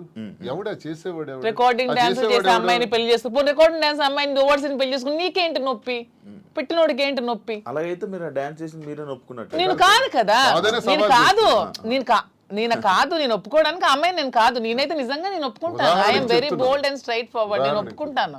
If it is me I will agree. నేనే అదా, నేను డాన్స్ చేసిన వీడియోస్ చాలా ఉన్నాయి, నేను పెట్టుకుంటున్నాను కదా. నేనే పెట్టుకుంటాను. నేను అది కానప్పుడు నేను ఎలా ఒప్పుకుంటాను? అలానే అదే అంటున్నాను, ఒకవేళ డాన్స్ చేసిన అమ్మాయినే దువ్వాసం చేసుకుంటే మీకేంటి పెయిన్? అమ్మాయి మాత్రం అమ్మాయి కాదా, ఆడపిల్ల కాదా? ఎందుకు అంత ట్రోల్ చేయాల్సిన అవసరం ఏముంది? అంత నెగిటివిటీ స్ప్రెడ్ చేయాల్సిన అవసరం ఏముందని అడుగుతున్నాను నేను. ఒకవేళ ఆ అమ్మాయే మాధురి అని ప్రూవ్ చేయాలనుకుంటే 1 crore బహుమతి ఇస్తాం, తీసుకురండి అంటున్నాం. ఎవరైతే వచ్చారో వాళ్ళకి. అంటే ఇప్పుడంటే ఏ జనరేషన్ వచ్చేసింది, ఫేస్లు మార్పిడి ఇది ఇదే. ఆ వీడియో చూస్తే అప్పుడెప్పుడు 2003 2000 ఆమె వయసు ఎంత తెలుసు? ఏమంటే నాకు ఇప్పుడు 34 years అండి. 2000 అన్న ఏజ్ ఎంత ఉంటది? ఓకే, ఆ వీడియో ఎప్పుడుదే ఉంటుంది? చాలా ఓల్డ్. నేను 2000 అన్న ఏజ్ ఎంత ఉంటుంది చెప్పండి? 2005 లో నేను 10th. నాకు ఎంత ఏజ్ ఉంటుంది నాకు? అయితే 2010, 11 అప్పుడు నేను ఎంత పిల్లని ఉంటాను? నా అమ్మాయి అంత డాన్స్ నాకు నేను ఎలా చేయగలను? కొంచెం నా పోనీ అట్లీస్ట్ నా చిన్నప్పుడు ఫోటోలు ఏవో చూపిస్తే మీకు తెలుస్తుంది. ఎప్పుడో మాదిరి చూపిస్తున్నారు కదా. అట్లీస్ట్ 2005 లో నేను 10th.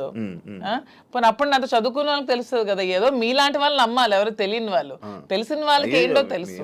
నమ్మడం కాదు చెప్తున్నా, అంటే మీరు చూస్తే ఎలా అనిపిస్తుంది? అలాగే నాకు ఎక్కడ అనిపించట్లేదు, మా వాళ్ళకి ఎవరికి అనిపించట్లేదు. మీకు ఎలా అనిపిస్తుందేమో మరి, మాకైతే తెలియదు. మా అందరికీ తెలుసు, ఎవరు మా జిల్లా అందరికీ తెలుసు అది నేను కాదని. ఇంక మిగతా వాళ్ళు నమ్మితే నమ్మొచ్చేమో కానీ ప్రతి ఒక్కరికి తెలుసు. ఇంక నమ్మినా నమ్మకపోయినా పర్వాలేదు, నేను అనుకున్నా కూడా ఐ డోంట్ కేర్ అంటున్నాను.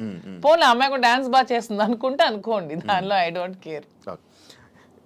శ్రీకాకుళం నుంచి వచ్చిన ఒక క్వశ్చన్, ఒక పాయింట్ ఏంటంటే, మాధురి గారు శ్రీను గారికి మందు పెట్టి ఆయన దాన్ని ఏదో అంటారు, ఆయన వలలో వేసుకుని వసీకరణ వలలో వేసుకుని వలలో బుట్లో పెట్టుకున్నది ఆ టైపు. సరే, మందు పెట్టి ఇలా చేయడం వల్ల, లేకపోతే ఈ ఏజ్ లోనే ఆయనకి అవసరం ఏంటి? సరే ఓకే, ఎవడైతే క్వశ్చన్ అడిగాడో వాడికి ఒకటి అడుగుతున్నాను. మందు పెట్టి శ్రీనివాస్ దగ్గర నేనేం తీసుకోవాలో చెప్పండి అని అడుగుతున్నాను. డబ్బుందా? లేదు.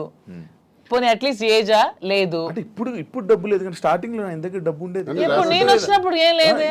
2022లోనే ఇచ్చేసారా మీరు? ముందు నుంచి వాళ్ళ ప్రాపర్టీస్ అన్ని ఉన్నాయి. ఏ రోజు కూడా నేను 1 రూపీ కూడా అంతగా తీసుకోలేదు. తన పేరునే ఉన్నాయి, తర్వాత మిగతా రాసేస్తారు. రీసెంట్ గా 4 నెలల క్రితం జాఫర్ గారికి ఇంటర్వ్యూ ఇచ్చిన టైంలో కూడా she saying everything false allegations అండి. నాకేం రాసి ఇవ్వలేదు, నాకు అసలు ఏం లేదు, ఆయన ఇలా దూరం ఉండి ఇలాగా ఇల్లు ఇచ్చేసాను అని చెప్తున్నారా తప్ప నాకు ఎటువంటి ప్రాపర్టీ ఏమి ఇవ్వలేదు. ఆ ఫ్యాక్టరీ రాసేసిన డాక్యుమెంట్స్ ఉన్నాయి. ఎన్నికలకు ముందే, ఎన్నికలకు 20-25 days ముందే రాసేసాను అన్ని. నా పేరున ఏదైతే ఉన్నాయో నా పేరున మీరు ఇవి తీయండి, మా ఎఫిడవిట్ వేస్తాం కదా ఎమ్మెల్యేగా పోటీ చేసినప్పుడు. ఎఫిడవిట్ లో ఏ అసెట్స్ ఉన్నాయో మీకు తెలుస్తాయి. ఆ అసెట్స్ ఈ రోజుకి నా పేరున ఉంటే you can anybody can challenge. ఈ రోజు ఆ అసెట్స్ నా పేరున ఉండాలి కదా. మొన్న నా పేరున ఎఫిడవిట్ లో ఎమ్మెల్యేగా పోటీ చేసినప్పుడు ఉండే అసెట్స్ ఇప్పుడు ఎందుకు లేవు? ఏమైనా అసెట్స్ తన పేరున ఉన్నాయో లేదో ఒకసారి వెరిఫై చేయండి, తెలుస్తుంది. ఎవిడెన్స్ ఉంటుంది కదా ప్రతిదానికి. అదే ఆ కామెంట్ పెట్టినోడికి అడుగుతున్నాను. శ్రీనివాస్ గారిని మందు పెట్టి తీసుకోవడానికి ఏముంది? సరే, మీరు ఇప్పుడు అన్ని ఆస్తులు రాస్తారు కదా, ఇప్పుడు అన్ని ఆస్తులు రాసేసి ఉన్నానని చెప్తున్నారు కదా, మరి ఇప్పుడు అన్ని ఆస్తులు రాసాక నా ఆస్తులు అమ్మి పెట్టి ఉండాల్సిన అవసరం నాకేముంది? వాడు ఎవడైతే కామెంట్ పెట్టాడో వాడికి 2 క్వశ్చన్స్ అడుగుతున్నాను. ఒకటి, ఆస్తుల కోసమే తీసుకొని ఉంటే అతని ఆస్తులన్నీ వదిలేసి వచ్చాక నా ఆస్తులు అమ్మి అతని దగ్గర ఉండాల్సిన అవసరం ఏముందని ఎవడైతే కామెంట్ పెట్టాడో వాడికి అడుగుతున్నాను. ఇంకొకటి పాయింట్, మీ మహేష్ ఎక్స్ హస్బెండ్ ఎవరైతే ఉన్నారో ఆయన స్టార్టింగ్ లో వచ్చారు ఏంటి దానికోసం ఇప్పుడు నేను చెప్పి నేను అరిగిపోయాను అతను చెప్పిన కామెంట్స్ కోసం. స్టార్టింగ్ లో వచ్చారు, ఈ మధ్య అసలు కనిపించట్లేదు. ఏమైనా డబ్బులు ఇచ్చి వాళ్ళని ఆయన్ని మేనేజ్ చేశారు? డబ్బులు ఇచ్చి మేనేజ్ చేయడానికి they are well settled family. వాళ్ళు ఆర్థోడాక్స్ ఫ్యామిలీ, రిచ్, టెక్కలకే రిచ్ వాళ్ళు. వాళ్ళ ఫాదర్ ఎవరు అడిగినా చెప్తారు, వాళ్ళ ఫాదర్ టెక్కల్లోనే రిచెస్ట్ ఫ్యామిలీ. వాళ్ళ ఫాదర్ కి 100 acres ఉండేవి. మనకంత స్థితిలో ఏమీ లేము. ఫస్ట్ లాయర్ శ్రీకాకుళం డిస్ట్రిక్ట్ మొత్తానికి మొదటి లాయర్ అతనే. హైకోర్టు నుంచి జడ్జెస్ కూడా వచ్చి అతనికి సన్మానం చేశారు. అతను ఇప్పుడు ఎక్స్పైర్ అయ్యారు. కానీ రిచెస్ట్ ఫ్యామిలీ వాళ్ళు. తలగాములు ఇప్పటికీ వాళ్ళకి ల్యాండ్ అసెట్స్ అన్నీ ఉన్నాయి. వాళ్ళకి ఏం డబ్బులు అవ్వాల్సిన అవసరం లేదు. తను చక్కగా మెరైన్ చీఫ్ ఇంజనీర్ జాబ్ చేసుకుంటున్నాడు, హ్యాపీగా ఫారెన్ లో ఉన్నాడు. 1 రూపీ కూడా వాళ్ళకి ఇవ్వాల్సిన అవసరం తప్పు. మేము ఇలా ఉన్నదానికి వాళ్ళకి ఫ్యామిలీని బ్లేమ్ చేయకూడదు, అది చాలా తప్పు. వాళ్ళ ఫ్యామిలీ చాలా మంచి ఫ్యామిలీ, వాళ్ళేం ఫైనాన్షియల్ గా మా దగ్గర ఏముందని మీ వాళ్ళకి ఇవ్వడానికి. ఇప్పుడు మ్యూచువల్ అండర్స్టాండింగ్ మేము మ్యూచువల్ కన్సెంట్ తోనే మేము విడిపోయాం. మా దగ్గర ఏముంది మేము వాళ్ళకి ఇవ్వడానికి? ఇప్పుడు ఎవరు చేయాల్సిన అవసరం లేదు. మీ దగ్గర ఉన్నాయా? వాళ్ళు ఆస్తులు అమ్ముతున్నాం, అదే ఆస్తులు బిజినెస్ కోసం ఆస్తులు అమ్ముతున్నాం. చాలా వరకు అమ్మాలి, పెట్టుబడులు చాలా ఎక్కువ అవసరం కదా, కొంచెం భారీగానే చేయాలనుకుంటున్నాం కాబట్టి బిజినెస్. సో అందుకని వాళ్ళని తప్పు పట్టడం అనేది చాలా తప్పు. వాళ్ళని ఎవరైతే కామెంట్ చేస్తారు దేవుడు కూడా క్షమించుడు అలా అంటే, అది చాలా తప్పు. వాళ్ళని ఇందులో లాక్కూడదు. ఇప్పుడు మీరు పూర్తిగా హైదరాబాద్ లో ఉంటారా లేకపోతే ఇక్కడ? శ్రీనివాస్ గారు కంప్లీట్ గా అక్కడే ఉంటారండి. నేను హైదరాబాద్ లో ఉంటూ చూసుకుంటాను. శ్రీనివాస్ గారు అవసరం ఇక్కడ ఏదైనా నాకు ఉందనిపించినప్పుడు తను వచ్చి వెళ్తూ వస్తుంటాం. మీరైతే ఇంకెక్కడే? నేను ఇక్కడే ఉంటాను. హైదరాబాద్ లో అంటే ఇక్కడ చాలా మంది బొటిక్లు ఉన్నాయి, లైక్ మీది కూడా ఒక బొటిక్ లాంటిదే కదా? నాది బొటిక్ కాదండి, కంప్లీట్ స్టోర్. ఇక్కడ చాలా స్టోర్స్ ఉన్నాయి, చాలా బొటిక్స్ ఉన్నాయి. ఇప్పుడు యూత్ కానీ లేకపోతే ఇప్పుడు రీసెంట్ టైమ్స్లో అందరూ బొటిక్స్ వైపు లేకపోతే అటువైపు ఎక్కువ అవగాహన చూపిస్తున్నారు, లైక్ అవి తీసుకుందాం అవి చేసుకుందాం అనేవి. బట్ మీది ఎందుకు సక్సెస్ అవుతుందని అనుకుంటున్నారు? మీరు అన్ని ఉండగా మీ దగ్గరికి ఎందుకు రావాలి? Yeah, of course correct point అడిగారు. అన్నీ ఉండగా నేను సక్సెస్ అవుతానని నమ్మకం నాకుంది. ఎందుకంటే నేను ఫస్ట్ ఆఫ్ ఆల్ నేను ప్రతి ఉమెన్ కి కూడా క్వాలిటీ ప్రొడక్ట్ ఇవ్వాలనుకుంటున్నాను. కొన్ని వెరైటీస్ ఉన్నాయి, టస్సెస్, ఆర్గాంజాస్, రాసిల్స్, చాలా వెరైటీస్ ఉంటాయి. కానీ దాంట్లో అందరూ చాలా మంది ప్యూర్ ఇవ్వకుండా డూప్లికేట్స్ ఇస్తున్నారు. ఫస్ట్ ఫీల్ అనేది ఉమెన్ గా కంఫర్ట్ మాకు ఉంటుంది. మీకు నచ్చినా నచ్చకపోయినా ఫస్ట్ కట్టుకునేటప్పుడు శారీ అనేది మా కంఫర్ట్, మాకు నచ్చాలి, మాకు అది తెలియాలి. ఈ ప్యూరిటీ అనేది నాకు తెలియాలి, శారీ ప్యూరిటీ కానీ శారీ కంఫర్ట్ కానీ నాకు తెలియాలి.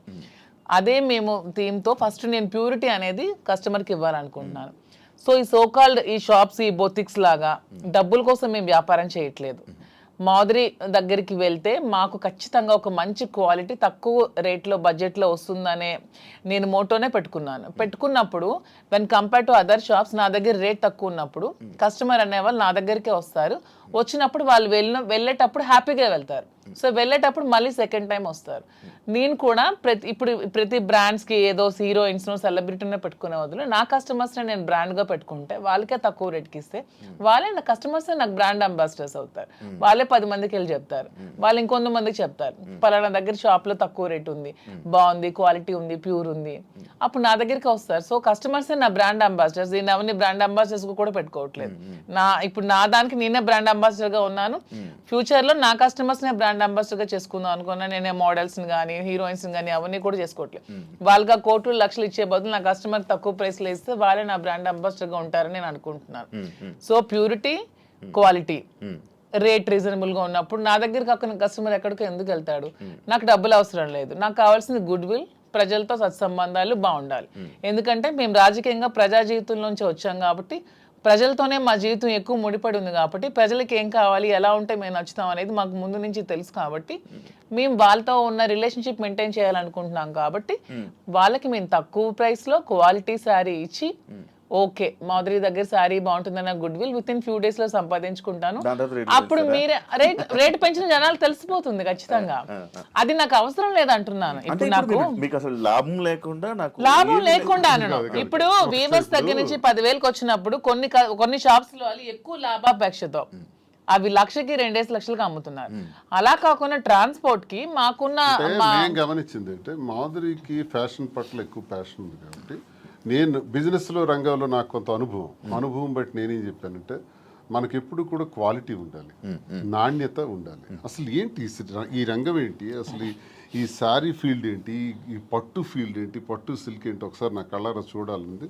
నీకు తెలుసు కాబట్టి నేను తర్వాత వెళ్ళాను, వారణాసి వెళ్ళాము, కోల్కతా వెళ్ళాము, తర్వాత ఇది ధర్మవరం వెళ్ళాము, కంచి, బెంగళూరు, సేలం, కోయంబత్తూర్, ఇలాగ చాలా ప్లేసులు. యాడికి ఇలాంటి ప్లేసుల్లోకి వెళ్ళి డైరెక్ట్గా మగ్గందారుల దగ్గరికి, నేతన్నల దగ్గరికి వెళ్ళాం. నేతన్న పరిస్థితి మేము అక్కడ చూస్తే ఆయన కష్టపడి ఆ నేసే చీర, ఒక చీర నేయటానికంట 1 నెల రోజులు కూడా పడుతుంది, 2 నెలలు పడుతుంది, కొన్ని చీరలు 15 రోజులు పడుతుంది. ఆ చీర ఇంత కష్టపడుతున్నారు కదా, నువ్వు ఎంత అన్నా సంపాదిస్తున్నావు, నీకు ఎంత ఇస్తున్నారంటే ఆయన చెప్పే లెక్కలు చూస్తే ఆయన కూలి కూడా ఆయనకి చాలట్లా, మళ్ళీ కూలి బ్రతుకే. అంటే ఇక్కడ నేను అబ్జర్వ్ చేసింది అంటే ప్రజా జీవితం గడిపిన మాకు ఇంత కష్టపడి ఒక క్వాలిటీ శారీ 15 రోజులు కష్టపడి, 24 రోజులు కష్టపడి చేస్తే ఆయనకు మిగిలింది కూల, అంతకన్నా పెద్దోడు కాడా? నెంబర్ 1. మరొకరు కూడా ఇక్కడ నష్టపోతున్నారు. ఆయన తయారు చేసినటువంటి ఆ శారీని ఉదాహరణకు ఒక 50,000కి అతనికి ఇచ్చి కొన్నారనుకోండి మధ్య దళారీలు, అది తెచ్చి హైదరాబాద్లో 3 లక్షలకు అమ్ముతున్నారు. మీకు తెలిసిన అంటే ఎన్ని రెట్లు ఎక్స్ట్రా అమ్మారు? 5-6 రెట్లు ఎక్స్ట్రా అమ్మేటప్పుడు నష్టపోయే మరో వ్యక్తి ఎవరంటే కస్టమర్. నేతన్న నష్టపోతున్నాడు, కస్టమర్ నష్టపోతున్నాడు.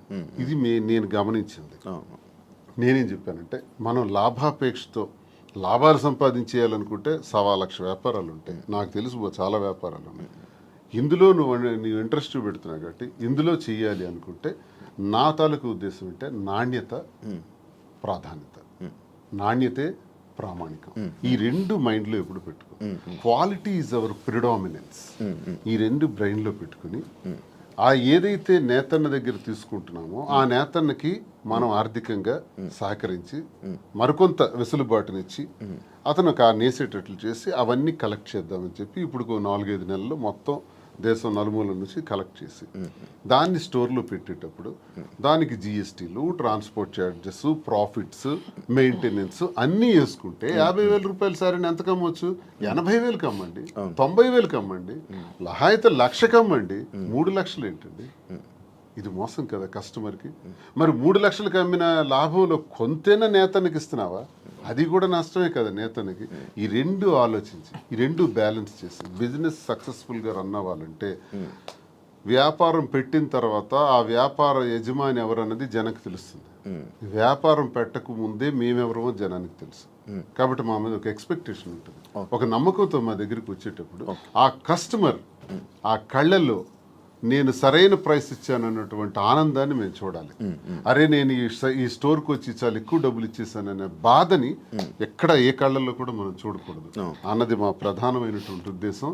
నేతన్న దగ్గర నుంచి కస్టమర్కి మధ్యలో బాధ్యత వహిస్తూ రీజనబుల్ ప్రైస్, సరసమైన ధర ఇవ్వాలన్న దానితో ఇది ప్రారంభించి ఒక 6 బ్రాంచెస్, తర్వాత విజయవాడ, విశాఖపట్నం, రాజమండ్రి, కాకినాడ, బెంగళూరు కూడా అనుకుంటున్నాం. ఇంక జ్యువెలరీ కూడా స్టార్ట్ చేద్దామని ప్లాన్ చేస్తున్నాం. ఒక మంచి ఆలోచనతో దువ్వాడ శ్రీనివాస్ చీరలు అమ్ముతున్నాడా, దువ్వాడ శ్రీనివాస్ ఇలా అయిపోయాడా, అలాగే ఎవరైనా ప్రచారాలు చేసుకుంటే దువ్వాడ శ్రీనివాస్ రాజకీయం వదిలేడు, పదునైనటువంటి భాష వదలడు, తూర్పార పడ్డానికి ఎంత తోడైనా సరే ఆగే ప్రసక్తే లేదు, ప్రశ్నిస్తాడు. దువ్వాడ శ్రీనివాస్ రాజకీయం అనే గ్రౌండ్ ఫీల్డ్ వదిలేడు. దయచేసి ఆ భ్రమల నుంచి బయటపడమని వాళ్ళకి నేను సవాల్ చేస్తున్నాను. వ్యాపారం చేయాలని మాధురికి సహకారంగా పూర్తిగా ఉంటాను. తాను చేసే ఈ పట్టు సిల్క్స్లో ఈ స్టోర్స్ని బాగా డెవలప్ చేసే విధంగా, దాంతోపాటు యాడింగ్ జ్యువెలరీ కూడా విమెన్కి కావాల్సిన వాటి పైన ఆమెకి జ్యువెలరీలో కూడా బాగా నాలెడ్జ్ ఉంది కాబట్టి అవి కూడా పెట్టి అవి కూడా సరసమైన ధరలకి ఇచ్చే విధంగా మేము చేస్తామే తప్ప లాభాపేక్ష కోసం ఏదో అలా తప్పుడు పద్ధతుల్లో లాభం సంపాదించాలనో ఉద్దేశం కదా. అలా అనుకుంటే చాలా వ్యాపారాలు ఉన్నాయి. మా ఉద్దేశం అందుకే కాంచీపురం ఒకళా సిల్క్స్ అని కూడా పేరు పెట్టాం. ఒకళా మాత పేరు. ఒకళా మాత అంటే వెంకటేశ్వర స్వామి తల్లి. ఇంకో హిస్టరీ కూడా మేము దానికి కనెక్ట్ అయినాం. ఎందుకు కనెక్ట్ అయ్యంటే వెంకటేశ్వర స్వామి పేరు పెట్టొచ్చు, నేను వెంకటేశ్వర స్వామి భక్తులు, మేము స్వామి భక్తులుగా స్వామి వారి తల్లి పేరు ఒకళా మాత పెడదామని. ఎందుకంటే ఒక చిన్న స్టోరీ ఉంది. ఒకళా మాత ద్వాపర యుగం ముందు యశోదాదేవిగా కృష్ణుడికి తల్లిగా పుట్టారు. మరి కృష్ణుడికి ఆ యుగధర్మం ప్రకారం, ఆ అవతారం తాలూకా పద్ధతి ప్రకారం ఆయనకి చాలా వివాహాలు జరిగాయి. ఆ వివాహాల్లో ఎక్కడా కూడా యశోదాదేవి పాత్ర లేదు. అప్పుడు ఆమెకు కోరుకుంటుంది, నా కొడుక్కి నేను పెళ్లి చేయలేకపోయానని. అది విష్ణువుకి తెలియజేస్తే విష్ణువు చెప్తారు, అమ్మా ఈ జన్మలో నీకు అది సాధ్యపడలేదు, కలియుగాంతంలో నువ్వు నాకు వివాహం చేస్తావు దగ్గరుండి అని మాటిస్తారు. ఆ మాట ప్రకారమే కలియుగాంతంలో ఆమె ఈ 7 కొండల్లోనే పుట్టి అక్కడే నివసిస్తూ ఓ కుటీరంలో ఉండగా కొన్ని కారణాల వల్ల వైకుంఠం నుంచి ఆ కొండపైనకి రావటం జరుగుతుంది వెంకటేశ్వర స్వామి. అప్పుడు నిరాడంబరుడుగా వచ్చి ఆ కుటీరానికి చేరినప్పుడు ఆమె చూస్తారు. నువ్వెవరు బాబు అని అడిగితే ఆయన సమాధానం చెప్పారు, నీ ఊరు అంటే అన్ని ఊళ్ళు నావే, నీ పేరు అంటే అన్ని పేర్లు నావే అని చెప్తారు. అప్పుడు ఒకళాదేవి ఒకళామాతగా కదా జన్మించారు. నీ పేరు శ్రీనివాసుడు అని పేరు పెడతాను, ఇక నుంచి నేను శ్రీనివాసుడు అని పిలుస్తాను అంటే వెంకటేశ్వర స్వామికి శ్రీనివాసుడు అని పేరు పెట్టింది ఒకళామాత. అక్కడి నుంచి అప్పుడు చెప్తారు ఆయన ఎవరన్నది ఆమెకి అర్థమవుతుంది. అమ్మా, గత జన్మలో నీకు ఇచ్చిన మాట ప్రకారం నేను వచ్చాను, ఆకాశరాజు కుమార్తె పద్మావతికి ఇచ్చి నా వివాహ ఏర్పాట్లు నువ్వే దగ్గరుండి చెయ్యని చెప్తారు. అప్పుడు తల్లిగా ఆకాశరాజు దగ్గరికి వెళ్ళి పద్మావతితో మాట్లాడి శ్రీనివాసుడికి ఇచ్చి వివాహం చేసే దానిలో వివాహ వేడుకలు ఎంత బ్రహ్మాండంగా చేస్తారంటే ఒకళామాత. పెళ్లి కూతురు ఎలా ఉండాలి, పెళ్లి కొడుకు వెంకటేశ్వర స్వామి సాక్షాత్ ఎలా ఉండాలి, పెళ్లికి డబ్బులు కావాలి, ప్రతి పెళ్లికి అప్పు అవుతుంది. అందుకే ఆ అప్పు కోసం కుబేరుడి దగ్గర అప్పు తెచ్చి పెళ్లి చేయటం, ఆ అప్పే ఇప్పటి వరకు వెంకటేశ్వర స్వామి వడ్డీ కాసులు వాడిగా తీర్చుతుంటాం. సో మేమెందుకు కనెక్ట్ అయినామంటే సాంప్రదాయాలకు నెలవైన, పెళ్లిళ్లకు నెలవైన, మంచి హస్తవాసి కలిగిన ఆ వెంకటేశ్వర స్వామి వారి తల్లి ఒకళామాత పేరుని కాంచీపురం పట్టు సిల్క్స్ కి నెలవైన ఆ ప్రాంతాన్ని కంచి కామాక్షిదేవి ఆశీస్సులతో కాంచీపురం ఒకళ సిల్క్స్ అని పేరు పెట్టి ఈ పట్టు చీరలు ఏదైతే మేము అమ్ముతామో సాంప్రదాయాలకు నెలవైన అమ్మవారి ఆశీస్సులతో ప్రతి ఒక్కరి చేతికి తాకాలని, వారి పాదాలని, వెంకటేశ్వర స్వామి విగ్రహం కూడా అక్కడ పెడుతున్నాం, ఒకళామాత విగ్రహం కూడా ఉంటాయి, వారి పాదాలకు తాకి ఆ వస్త్రాలను అందరికీ అందజేయాలనే ఉద్దేశంతో కాంచీపురం ఒకళ సిల్క్స్ అని పేరు పెట్టాం. అందుకు మీకు స్టోరీ తెలియజేస్తాను. ఇది ఒక దీని మీద ఇంత ఎక్సర్సైజ్ చేసామని చెప్పడానికి మీకు తెలియజేస్తాను. ఇంత కష్టపడి ఇంత ఎక్సర్సైజ్ చేసి లాభాపేక్ష కోసం చేసింది కాదు, ఒక గుడ్ విల్ పెంచుకోవటానికి, మరింత సేవలు వ్యాపార రంగం ద్వారా కూడా అందించడానికి ప్రజలకు ఇది మేము చేస్తాం. మీ యూట్యూబ్ ఛానల్ ఎలా నడుస్తుంది? బాగా నడుస్తుంది? లేదండి, షాప్ గోల్లా పడి యూట్యూబ్ ఆపేసాను, చాలా రోజులు అయింది. స్టార్టింగ్ లో మీ యూట్యూబ్ ఛానల్ కి ఎంతో తక్కువ మంది ఫాలోవర్స్ ఉండేవాళ్ళు. అలాగే ఈ మధ్య ఇష్యూ అయిన తర్వాత మంచి సబ్స్క్రైబర్ తో, మంచి వ్యూవర్షిప్ తో, అదే చాలా లక్షల సబ్స్క్రైబర్, మంచి వ్యూవర్షిప్ తో వెళ్ళింది. మంచి సక్సెస్ అయినట్టుంది యూట్యూబ్ అంతా. రెవెన్యూ పరంగా వచ్చింది. నాకు స్టార్ట్ చేసిన 1 month లోనే 2 lakhs అంత వచ్చింది యూట్యూబ్ లో. ఆ పిల్లలే తీసుకుంటున్నారు, వీడియోస్ పెడతారు వాళ్ళే. తర్వాత మరి గ్యాప్ వచ్చింది. నేను షాప్ హడావుడిలో పడి ఈసారి వీవింగ్ చేయించడం, వీవర్స్ దగ్గర యూట్యూబ్ ఛానల్ వాళ్ళకి ఇచ్చారు, బట్ మీరు లోపల కనబడతారు అంతే. అంతే. నాకు లోపల డబ్బు రెవెన్యూ కోసం కాదు, నాకు పబ్లిక్ తో ఇంటరాక్షన్ కావాలి, పీపుల్ నాకు దగ్గర అవ్వాలి. ఫేమింగ్ అంటే ఫేమ్, జనాల్లో ఫేమ్ అంటే ఒక అందరూ నన్ను గుర్తుపట్టాలి, ఈ ఫేమ్ పిచ్ ఉందా? ఎందుకు ఉండదు? మీకు లేదా? మీకు లేదా? నాకు తెలియకుండా అడుగుతున్నా. ఫేమ్ ఎవరికైనా ఉంటుంది, మనిషి లక్షణమే అది, ఎవరికైనా ఉంటుంది. ఎందుకు ఉండదు? మనం గొప్పగా ఉండాలి, ఫేమ్ రావాలి, అందరూ మనం గుర్తుపట్టాలి. సినిమాలో నటించాలని కోరికలు ఉన్నాయి? సినిమాలో నటించాలని కోరిక కూడా ఉంది నాకు. ట్రై చేస్తున్నా. లేదు, ఇంతవరకు ఎప్పుడు ట్రై చేయలేదు, చూద్దాం ఎప్పుడైనా. సినిమా మీ ఇద్దరేనా? అలానే కాదు, నాకు మంచి అంటే విలన్ క్యారెక్టర్లు చేయాలని ఉంది, మంచి విలన్ రోల్స్. అలా సీరియల్స్ చూస్తారా? లేదు, సీరియల్స్ అలవాట్లేదు ఎంతవరకు. నేను ఎప్పుడు ఒక సీరియల్ కూడా చూడలేదు. మీకు పంపిస్తారా సినిమా యాక్టింగ్ ఇండస్ట్రీ? నాకు ఇంట్రెస్ట్, సినిమా తీసాం కదా ఇద్దరు, వాలంటీర్ అని ఒక సినిమా తీసి రిలీజ్ చేసాం. Okay okay. నాకు ఇంట్రెస్ట్ ఫీల్డ్, ఎందుకంటే చేయడానికి తప్పే ఉంది. అవన్నీ హాబీస్, అవి ఇంట్రెస్ట్, తప్పే లేదు. సార్ ఇది ఈ బొట్టు ఎందుకు సార్ ఎలా పెడతారు? ఇంత అమ్మవారి బొట్టు. ఓకే, అంటే మిమ్మల్ని ఎప్పుడు ఫ్రేమ్లో చూసినా బొట్టు అలా ఉంటూనే ఉంటుంది. అసలు నాకు తెలిసి హిందూ సాంప్రదాయ ప్రకారం ప్రతి ఒక్కరు కూడా బొట్టు పెట్టుకోవాలి. అది అబ్బాయిలైనా అమ్మాయిలు కానీ. మీ మధ్యన ట్రెండ్ ఫాలో అవుతూ మీరు పెట్టుకోరు. శ్రీనివాస్ గారు సాంప్రదాయం పాటిస్తూ పెట్టుకుంటారు. యాక్చువల్ గా మధుర మీనాక్షి అమ్మవారు బొట్టు ఎప్పుడు తెచ్చుకొని పెట్టుకుంటారు. అదే ఉంటాయి సూట్ కేసులో కానీ, కారులో కానీ, ఎక్కడైనా బాక్సులు ఉంటాయి. ఎక్కడైనా సరే అది పెట్టే బయటకు వస్తాయి. ఇంక ఇంట్లో ఉన్నామన్నా జస్ట్ ఉంటుంది లైట్ గా. ఈ బిజినెస్ పెడుతున్నారు, అంత బాగుంది. మళ్ళీ పొలిటికల్ ఎంట్రీ ఏమైనా ఉందా? పొలిటికల్ గా వెళ్తారు? మళ్ళీ పొలిటికల్ ఎంట్రీ ఏంటి? మేము పాలిటిక్స్ లోనే ఉన్నాం, మళ్ళీ ఎంట్రీ ఏంటి? అదే, this is just short break అంతే. ఇప్పుడు నెక్స్ట్ మళ్ళీ శ్రీనివాస్ గారి fire, Madhuri fire, double fire తో వెళ్తాం పాలిటిక్స్ లోకి. జస్ట్ చిన్న బ్రేక్ తీసుకున్నాం అంతే. ఈ బ్రేక్ లో ఏమైనా దూరం అయిపోతారేమో? దేనికి దూరం అయిపోతాం? ఏమైనా ఎవరికైనా మేము ప్రజలకు దగ్గరగా ఉన్నాం, ఎవరు మమ్మల్ని ప్రజల నుంచి దూరం చేయలేరు కదా. శ్రీనివాస్ గారు మాస్ బేస్డ్ లీడర్, తను మ్యాన్ ఆఫ్ మాసెస్ అన్నట్టు. తన క్యాడర్ తో గానీ ఎవరితో గానీ సంబంధాలు ఉండవు, తనకి డైరెక్ట్ పీపుల్ తో సంబంధం. ఎప్పుడైనా డైలాగులు చెప్పారా, మాస్ డైలాగులు మీకు ఎప్పుడైనా ఓ సినిమా? గోల్డ్ అని ఒకసారి ఒక డైలాగ్ చెప్పండి, బాలయ్య బోల్డ్ అని డైలాగులు, బోల్డ్ అని స్పీచ్లు, బోల్డ్ అని క్లాసెస్, అవన్నీ ఎప్పుడు అవుతూనే ఉంటాయి శ్రీనివాస్ గారి నుంచి.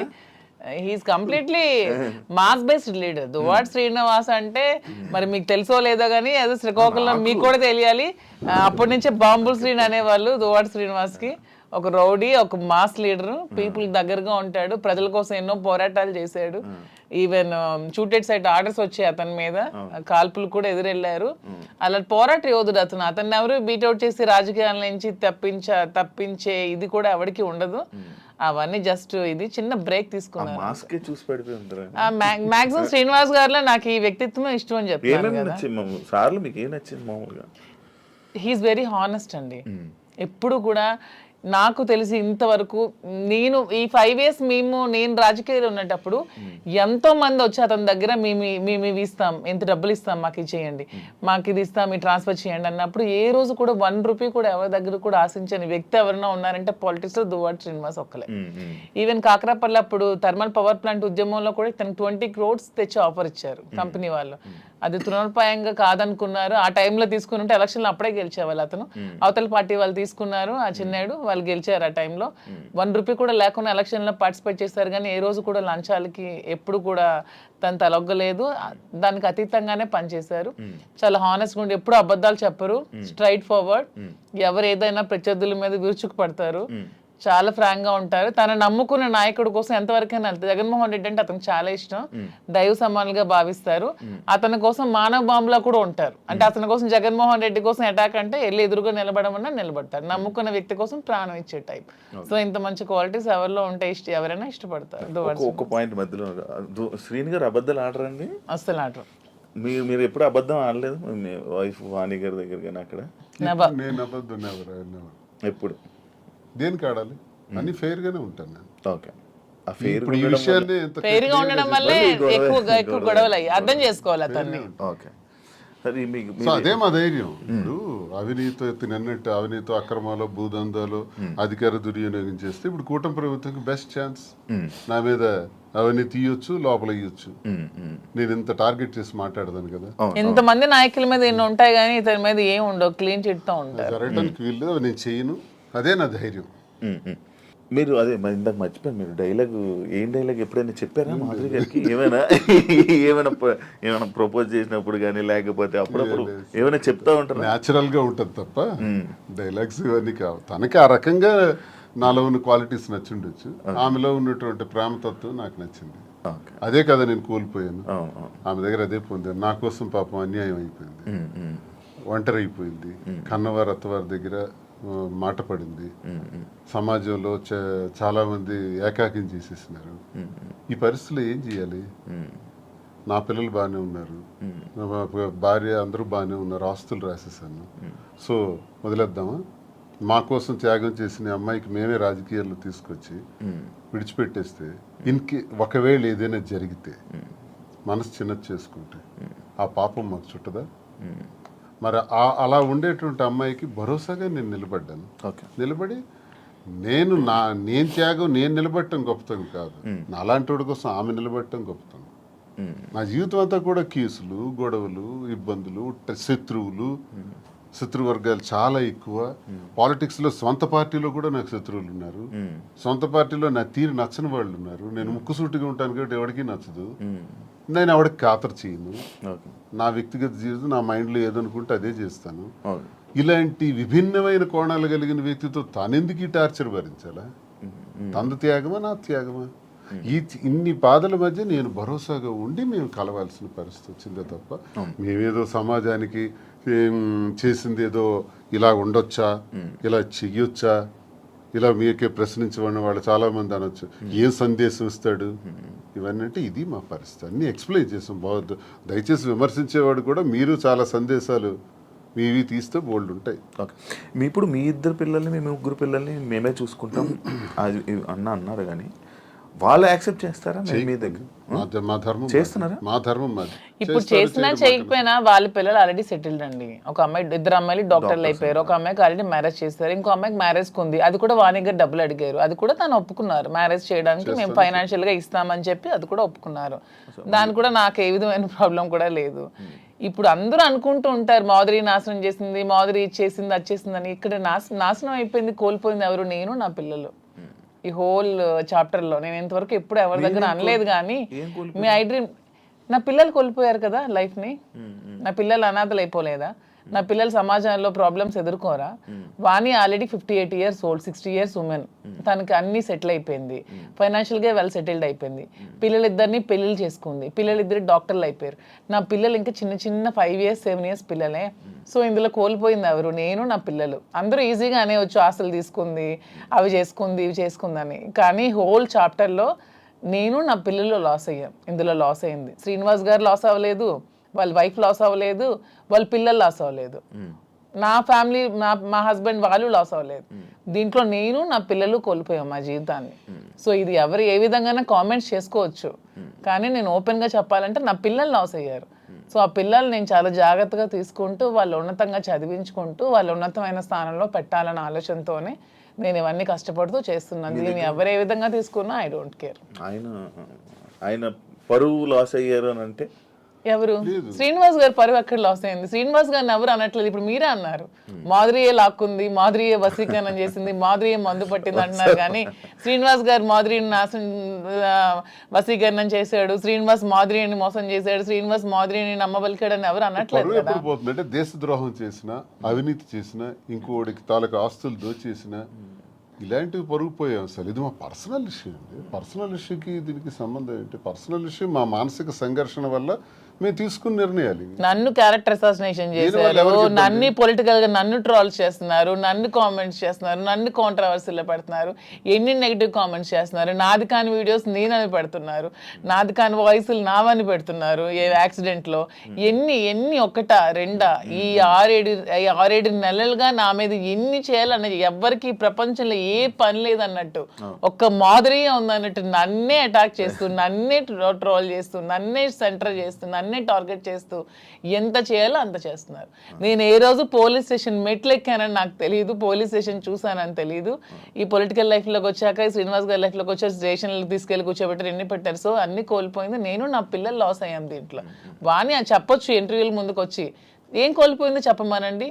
She is well settled, 58 years 60 years ఆమెకి ఆల్రెడీ తన జీవితం చూసేసింది, లైఫ్ అయిపోయింది, పిల్లలు సెటిల్ అయిపోయారు, హ్యాపీగా ఉంది. తను అదే కోరుకుంది, శ్రీనివాస్ గారి నుంచి దూరంగా వెళ్ళిపోయి నాకు ఇండిపెండెంట్ కావాలని కోరుకుంది. తనకి ఎప్పుడు ఒంటరిగా ఉండటం ఇష్టం, శ్రీనివాస్ గారి దగ్గర బతకడం ఇష్టం ఉండదు. ఎందుకంటే ఆమె ఎప్పుడు కరప్టెడ్, శ్రీనివాస్ గారిని ఎప్పుడు కూడా లంచాలు తీసుకోమని ఫోర్స్ చేస్తుంది, డబ్బు పిచ్చి. ఇతనికి నచ్చదు, అక్కడే మొదలయ్యేది వీళ్ళిద్దరికి గొడవ. ఇతను ఎప్పుడు ఫోర్స్ చేసేది డబ్బులు తీసుకోండి. శ్రీనివాస్ గారు ఎప్పుడు అలాంటివి చేయరు. ఆమె ఎప్పుడు కరప్టెడ్, ఆమె ఎప్పుడు అది చేస్తుంది. శ్రీనివాస్ గారికి ప్రజా జీవితంలో ఉండడం ఇష్టం, ఆమెకి శ్రీనివాస్ గారిని ప్రజలను దూరం చేసి ఆ పదవుల్ని వాణి పొందడం ఇష్టం. ఇవన్నీ కుదరక వాళ్ళు విడిపోయి ఆమె సెటిల్ అయింది, హ్యాపీగా డైవర్స్ కావాలని. సో ఇక్కడ కోల్పోయింది నేను, నా పిల్లలు మాత్రమే. ఇప్పుడు మీ పిల్లలు మీ దగ్గర ఉన్నారా? నా దగ్గర ఉన్నారు, మీతోనే ఉంటున్నారు. శ్రీనివాస్ గారు ఒక్కొక్కటి ఉంది, మీ గుండెల మీద చేసుకొని చెప్పండి. ఇంటి నుండి బయటకు వచ్చారు కదా, భార్య బిడ్డల్ని మిస్ అవుతున్నాను, లేకపోతే నేను చేస్తుందంతా తప్పు అని ఎప్పుడే మీకు అనిపించలేదా? భార్య అనే వ్యక్తి దగ్గర ఎప్పుడు నిచ్చెన పోరాటమే. మాకెప్పుడు సుఖం లేదు. నాతో ఉండాలని తను అనుకోవట్లేదు కాబట్టి నేను తనతో ఉండాలని అనుకోవాల్సిన దానిలో అర్థం లేదు. ఇకపోతే పిల్లల్ని ప్రాణప్రదంగా పెంచాం, చదివించాం, నా ధర్మం నేను నిర్వర్తించాను. ఇంకో పాపకు పెళ్ళి ఉంది, అది మేమిద్దరం కలిపి నిర్ణయం తీసుకున్నాం. ఆ పెళ్లికి సంబంధించిన ఏర్పాట్లు కూడా చేయాలని. They are on the platform నా. చెల్లిన రూపాయి అంటారు. ఇద్దరు పిల్లల్ని చెల్లిన రూపాయలని చేశాను. ఆ రూపాయి 1000 రూపాయలు అవచ్చు, 1 కోటి రూపాయలు అవచ్చు, ఎంతైనా అవచ్చు, చేసాం. నన్ను వాళ్ళు కోరుకుంటే ఈ పరిస్థితి వచ్చి ఉండేది కాదు. ఇప్పుడు ప్రేమ అన్నదే మనిషిని దగ్గర చేస్తుంది. నేను అనుకుంటే అయిపోదు. ఇంటికి తాళం వేసిన రోజు నేను అదే ఆలోచించాను. ఇంటికి తాళం వేసి 10 రోజులు నాకు కనీసం అవకాశం లేకుండా చేశారు. ఇప్పుడు నేను ఇంటికి తాళాలు తలుపులు విరగొట్టుకుని వెళ్ళొచ్చు. ఇల్లు ఏం చేయాలి? ఎక్కడ కూర్చోమంటారు? ఆత్మాభిమానం చంపుకొని ఆ ఇంట్లో ఎలా ఉండమంటారు? అప్పుడు ఇంతకాలం 28 సంవత్సరాలు నేను వాళ్ళకి ఒక భర్తగా ఒక తండ్రిగా చేసిన కృషి అంతా కూడా నేలపాలు చేసేసినారు. ఇంక నేను వెళ్ళి ఏం చేయాలి ఇంటికి? ఇంక నాకు ఎందుకు బాధ ఉంటుంది? గుడ్డమే చేసుకునే చెప్తాను. పిల్లల మీద ఎందుకు ఉంటుంది మరి? వాళ్ళైనా ఆలోచించారా నా గురించి? అమ్మ ఒకటే నాన్న ఒకటే అనుకోవాలి, ఆలోచించారా? కాదు, ఒక భార్యని ఎల్ అనే వర్డ్ ఏదైతే ఉందో బూతు, భార్య పిల్లల్ని అలా అందరి ముందు మీడియా ముందు అలా అనడం కరెక్టా? ఎవరన్నారు? మీరు వాడారు కదా ఇప్పుడు అప్పుడే ఆ గొడవలు అవుతున్నప్పుడు ఏదో కన్స్ట్రక్షన్ అదే రాంగ్ పోర్ట్రేట్ చేశారు. నేను పలాసలో ఉన్నాను. పలాస నుంచి ఇంటికి వచ్చి నాకు తెలిసింది ఏంటంటే ఇంటి మీదకి దాడి చేశారని. ఇంకా టెక్కలు వచ్చేలోపు 27 కిలోమీటర్లు టెక్కలు వచ్చేలోపే ఇంటి దగ్గరకు వచ్చి బ్లేడ్లు, అవి టాటా డోర్స్, స్టీల్ డోర్స్, వాటిని పవర్ బ్లేడ్స్ పెట్టి కట్ చేసేసి ఇంటి మెయిన్ డోర్ కూడా కట్ చేస్తున్నారు. ఎగ్జాక్ట్ నేను ఆ ప్లేస్లో అప్పుడే వెళ్ళాను. నా కొడకల్లారా, ఎవరు నా ఇంటిని ఎవడో వెధవులు వచ్చి కట్ చేస్తుంటే, ఇప్పుడు మీ ఇంటి మీద నేను ఒక రాయిసిరాను అనుకోండి, ఫస్ట్ మీకు కోపం వస్తుంది. కోపం వచ్చి నా మీద రియాక్ట్ అవుతారు, తర్వాత మిగతా విషయాలు చూస్తాం. ఆ రియాక్షన్లో భాగంగానే నేను వెంటనే అన్నాను అని ఒక కర్ర తీశాను. కర్ర తీసి ఆ కోపంతో ఉద్రేకం అయిపోయాను. నా గేట్ కొట్టేసినారు, ఇంక మెయిన్ డోర్ కట్ చేస్తున్నప్పుడు ఆ ఊగిపోయే ఆ కోపంతో నేను కర్ర తీసి ఇంకా ముందుకు పోతున్నప్పటికీ పిల్లలు వైఫ్ వెంటనే నేలకేసి కొట్టాను. వీడియో మీరు అబ్జర్వ్ చేయండి. అది నేలకేసి కొట్టి 30 రోజుల పాటు లోపల మేడ మీదే ఉన్నాను. మళ్ళీ బయటకు రాల 30 days. ఎందుకు నేలకేసి కొట్టాలి? ఆ వీడియోలో నేను ఆ ఎల్లని పదం వాడింది ఆ ఇంటి మీద కట్ చేయడానికి వచ్చే వాళ్ళ మీద, వీళ్ళ మీద కాదు. కానీ వాళ్ళ మీదకి నేను వెళ్తుంటే వీళ్ళు ఎదురుగా వచ్చారు. వచ్చినప్పుడు నేలకేసి కొట్టాను. నేలకేసి కొట్టింది కూడా మీరు చూడండి ఆ వీడియోలో. ఎందుకు నేలకేసి కొట్టాలి? పైకి తీసింది, పైకి తీసిన కర్ర ఎవరికైనా తగలాలి, ఏదో జరగాలి, తగలలేదే, నేలకెందుకు కొట్టాను? దాని అర్థం వాళ్ళు ఎదురుగా వచ్చారు కాబట్టి. వీళ్ళు మళ్ళీ ఎదురుగా వస్తున్నారు, నేలకేసి కొట్టేశాను. ఆ బాధ వాళ్ళ మీద ఉండే ప్రేమాభిమానాలతోనే నేలకు కొట్టాను. లేకపోతే కర్ర పైకి లేచి ఉండేది. 4 రోజులు నరకమే అనిపించాను ఇంట్లో. రోజుకి 2 ఇడ్లీలు తిని బతికిన రోజులు కూడా ఉన్నాయి. ఎవరు చూస్తారు? ఇంటి దగ్గర ఇళ్ళే సరెండర్ చేసి అచ్చెన్నాయుడు సహాయంతో చుట్టూ పోలీసులుండి ఓడిపోయానని నాకు చేసిన హింసకు ఇవన్నీ అవసరమా అండి? ఆ రోజు దగ్గర నుంచి పోవాలి, ఎక్కడున్నా పర్వాలేదు, లుంగీ షర్ట్ గాడు ఇన్ని విమర్శించిన ఆమె ఆఖరిలో ఒక మాట మార్చింది, ఆయన ప్రాణానికి ప్రమాదం ఉందని. మరి ప్రాణానికి ప్రమాదం ఉన్నప్పుడు ఇప్పుడు 4 నెలలు అవుతుంది, నేను ఎక్కడున్నాను చూస్తున్నాను. మరి ఇప్పుడు ప్రాణానికి ప్రమాదం లేదా? ఇంటికి తాళం వేసావు కదా, తాళం వేసి ఈ రోజుకి సుమారు 2 ఏళ్ళు పైన అయిపోయింది కదా, ఇప్పుడు నా ప్రాణానికి ప్రమాదం లేదా? ఈ సడన్గా వచ్చిన వాక్కుల. మరి అంతకుముందు టెక్కల నుంచే పోవాలన్నావు, ఉండకూడదన్నావు. అసలు పరిష్కార మార్గం ఇదా? భార్యాభర్తల మధ్య జరిగే గొడవకి పరిష్కార మార్గం ఇదా? 4 గోళ్ల మీద చర్చించుకోవాలి, లేదా పెద్ద మనుషులకు చెప్పాలి, పరిష్కరించుకోవాలి, లేదా కోర్టుకు పోవాలి. మీడియా ఏంటి? ఇంటికి రావడానికి మీడియా ఎందుకు? కార్యకర్తలు ఎందుకు? ప్రజలు ఎందుకు? అంటే రచ్చ చేయడానికి కదా, నన్ను అబాస్పాలు చేయడానికి కదా, నన్ను క్యారెక్టర్ అసాసినేట్ చేయడానికి కదా. అప్పుడు ఎలా కలుస్తారో చెప్పండి.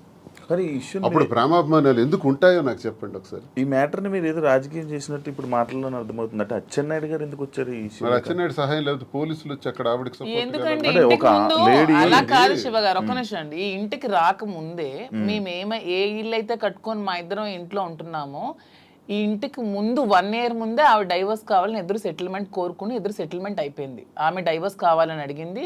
శ్రీనివాస్ గారు పాపం పిల్లల కోసం ఆలోచించి డైవర్స్ వద్దు అది ఇది అని చెప్పినా సరే ఆమె ఏమీ వెనుకునే డైవర్స్ కావాలని 2023లో అడిగింది ఆమె. మేము 2024లో ఈ హౌస్ కన్స్ట్రక్షన్ చేసుకుని మా ఇద్దరం కలిసి ఇంట్లో ఉంటున్నాం. అది ఆమెకు కూడా తెలుసు. ఆమెకు తెలిసే ఫైనాన్షియల్ సెటిల్మెంట్ కోరింది. ఫైనాన్షియల్ సెటిల్మెంట్ కూడా చేసాం. ఎవ్రీ మంత్ డబ్బులు అడిగింది, అవి కూడా ఇచ్చాం. మొత్తం అన్ని చేసింది. సో ఎప్పుడు జరిగింది ఇది? 1 year ముందు జరిగితే 2024లో వచ్చి ఆమె ఇల్లు దగ్గరికి వచ్చి గొడవ చేయడం ఏంటి? సో ఇది కూటమి ప్రభుత్వం ఈ అచ్చెన్నాయుడు సపోర్ట్ కాదంటారా? మరి ముందు ఆమె డైవర్స్ కావాలని అడిగిన ఆమె ఇప్పుడు ఎందుకు వచ్చి ఇల్లు బ్రేక్ చేస్తుంది? మేము కట్టుకుని ఇల్లు ఆమెకి ఎందుకు కావాలి ఇప్పుడు? ఆ రాత్రి పోలీసులతో పాటు తెలుగుదేశం కార్యకర్తలు ఇంటి దగ్గరికి వచ్చారు. నేను ఒక ఎమ్మెల్సీగా ఉన్నాను కదా, దేనికి వచ్చారు అసలు? ఇంకో విషయం, నాకు హయ్యర్ అఫీషియల్ నాకు చెప్పాడు పోలీసులు, సార్ మీరు మొన్న కర్ర తీశారు, మీకు ఆ కర్ర తీసినందుకు 307 పెట్టమన్నారు సార్. 307 పెట్టి చేయమన్నారు. మేము ఎలా చేస్తాం, 307 పెట్టలేము. 307 పెట్టాలంటే వూండ్ ఉండాలి, గాయం లేదు. గాయం లేకుండా మేము 307 పెట్టలేమని చెప్పేసినాం. కానీ మీ మీద మళ్ళీ 307 పెట్టమని ప్రెజర్ ఇచ్చారు. మళ్ళీ same situation second time repeat అయితే 307 మీ మీద పెట్టక తప్పదు, మీరు జైలుకి వెళ్ళక తప్పదు. ఎందుకు ఈ మాట అన్నారో తెలుసా? నాకు 307 పెట్టి లోపలికి పంపిస్తే ఎంటర్ అయిపోతారు ఇంట్లో. మరి ఆ పెద్ద అఫీషియల్ నాకు చెప్పాడు, నేను ఒక ఎమ్మెల్సీగా ఉన్నది, పేరు చెప్పకూడదు, గవర్నమెంట్ అఫీషియల్. అంటే ఏ ధైర్యంతో చెప్పాడు? 307 పెట్టే ధైర్యం చెప్పమంది ఎవరు? ఆ పేరు కూడా చెప్పాడు, అచ్చెన్నాయుడు పెట్టమన్నాడు అని, చెప్పమన్నాడు అని. మరి అచ్చెన్నాయుడు ఇన్వాల్వ్మెంట్ నా మీద, భార్య టెక్కల నుంచి పంపిస్తుంది కాబట్టి సపోర్ట్ చేశాడు అచ్చెన్నాయుడు. 2023లో ఆమె డైవర్స్ అడిగింది, 24లో ఇంటికి వచ్చి గొడవ చేసింది. ఓకే, ప్లాన్ గా చేసిన డ్రామా. 29 ఆగస్ట్ 23 29. మీరు ఇప్పుడు 24th గురించి మాట్లాడుతున్నారు, 24 ఆగస్ట్ గురించి మీరు మాట్లాడుతున్నారు. ఇదే ఆగస్ట్ 29 నాకు ఇంటి నుంచి వచ్చినటువంటి message, never and ever dare to speak with me, never and ever dare to mention me as your wife in any interview, because we both don't want to have relation anymore.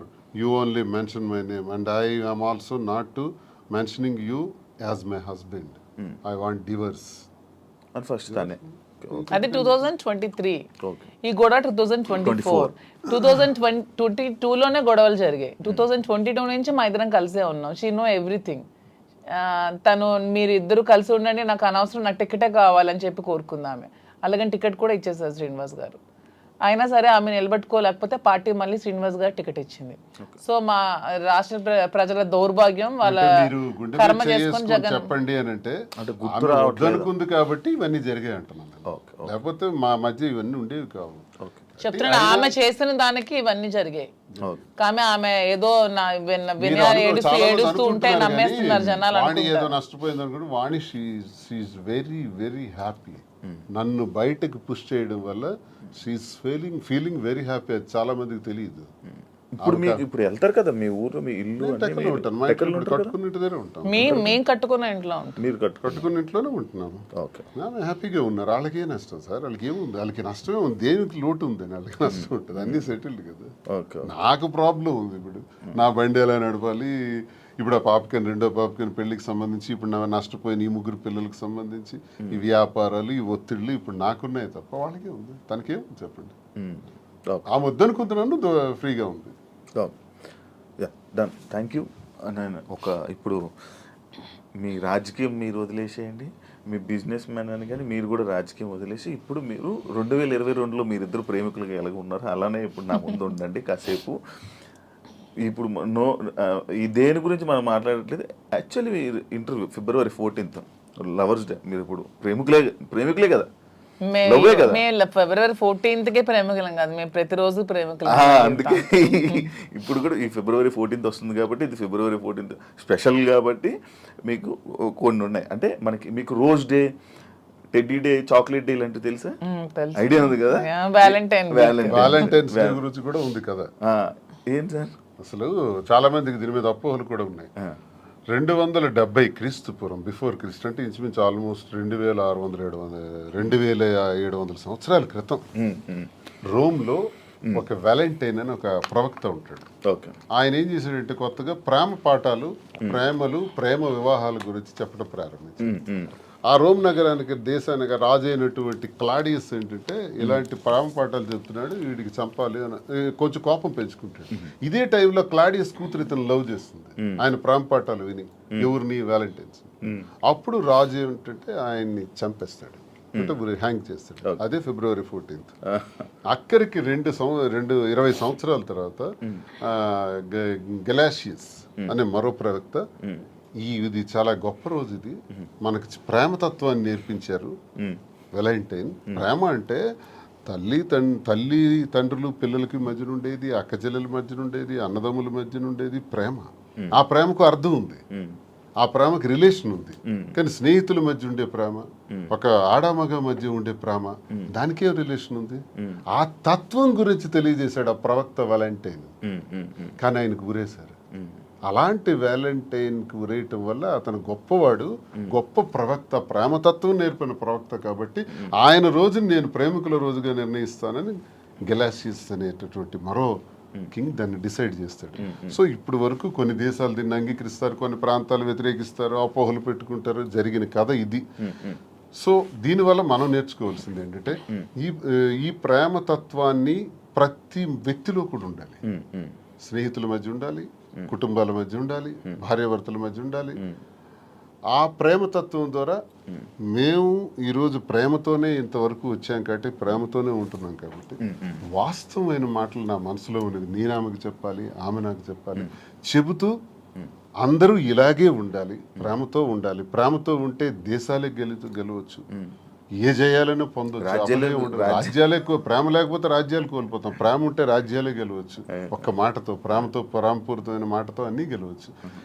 కాబట్టి ప్రేమతత్వాన్ని పెంచుకోవాలని Valentine's day చెప్పిన ఈ రోజుని ఒక 10 రోజుల పండగగా, 5 రోజుల పండగగా, 3 రోజుల పండగగా చేసుకుంటారు. అదే మీరు ఇప్పుడు చెప్పిన టెడ్డీ అని. అది ప్రేమ గురించి ఎప్పుడు తెలుసుకున్నారు అంటే చదువుకున్నారా? లిటరేచర్ కదా బేసికల్ గా, నేను MA English literature and law student. ఇవన్నీ చదువుకోవాలి. మహాభారతం చదివాను, రామాయణం చదివాను, భాగవతం చదివాను. అవన్నీ నేను చదువుకున్నాను. అంటే అచ్చ తెలుగులో, నేనేం పండితులు కాదు, సాంస్క్రిట్ అవన్నీ నాకు రాగా అచ్చ తెలుగులో నేర్చుకున్నాను, అర్థం తెలుసు. ఓకే, ఈ ప్రేమ గురించి కూడా అలాగే తెలిసింది. కానీ మాధురి గారి గురించి స్పెషల్ గా ఏంటి మా ప్రేమ అని చెప్పి ఏమైనా చదవడం? అంటే దీని గురించి నేను చెప్పేది వ్యాలంటైన్స్ డే సందర్భంగా ప్రేమతత్వం గురించి అర్థం ఏంటో నేను చదివింది, నేను అర్థం చేసుకుంది, నా చిన్న బ్రెయిన్ కి అర్థమయ్యేది మీకు తెలియజేశాను. మీరే మీ ప్రేమ గురించి మీరు ఎలా వర్ణించాలనుకుంటున్నారు? అంటే శ్రీనివాస్ గారి మీద నాకున్న ప్రేమ గురించి, మా ప్రేమ వర్ణించడానికి మాటలు సరే.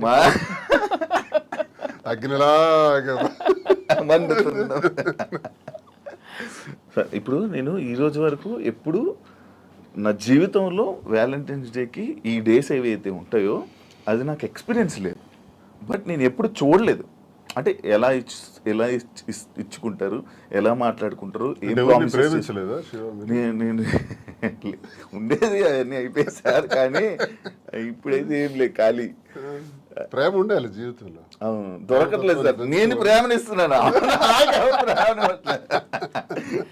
చూడండి, ఎవరైనా శివన్ మీరు ఎప్పుడైతే ప్రేమిస్తారో గ్యారంటీగా ప్రేమించే వ్యక్తులు దొరుకుతారు. ఈ రోజు మీకు చెప్తాను, నేను అందరికీ ప్రేమనిస్తున్నాను సార్. అంత ప్రతి ఒక్కరిని ప్రేమిస్తున్నాను, కానీ నన్ను ఎవరు ప్రేమించారు? ప్రేమిస్తారు. అది వెయిటింగ్ సార్. నాకు కూడా ఏదో ఒక రోజు అలాగా చీకట్లో నుంచి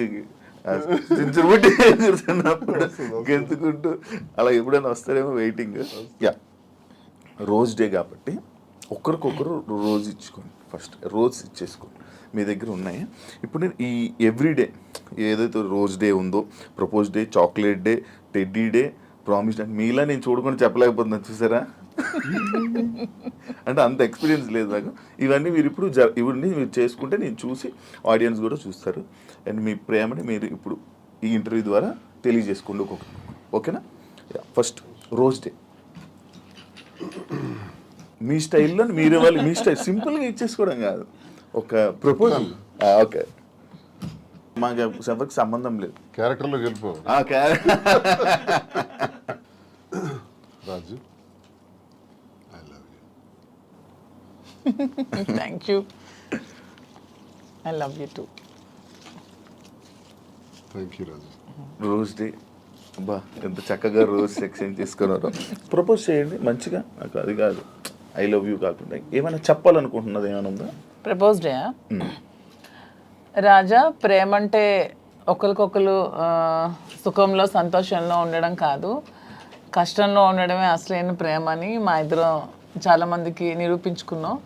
సో ఈ ప్రేమ ఇలాగే లైఫ్ లాంగ్ కొనసాగాలని. కష్టాలు అనేవి టెంపరీ, లైఫ్లో అన్నీ వస్తూ ఉంటాయి. సో మన లైఫ్లో కూడా మంచి రోజులు వస్తాయని నమ్ముతున్నాను.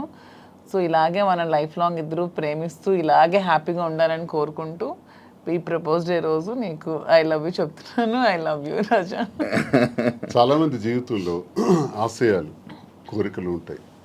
అవి సాధించాలనుకునేటప్పుడు వచ్చే అవాంతరాల వల్ల అరే నాకు ఇది కాలేదే, నేను అనుకున్నది జరగలేదని వెంటనే ఒక రకమైన డిప్రెషన్లోకి పోయి ఆత్మహత్యలకి, జీవితాలు త్యజించడానికి రెడీ అవుతున్న వాళ్ళ గురించి నేనేం చెప్తున్నానంటే ఈరోజు ప్రేమతో ఏదైనా సాధించవచ్చు, ఎటువంటి విజయాలైనా సాధించవచ్చు.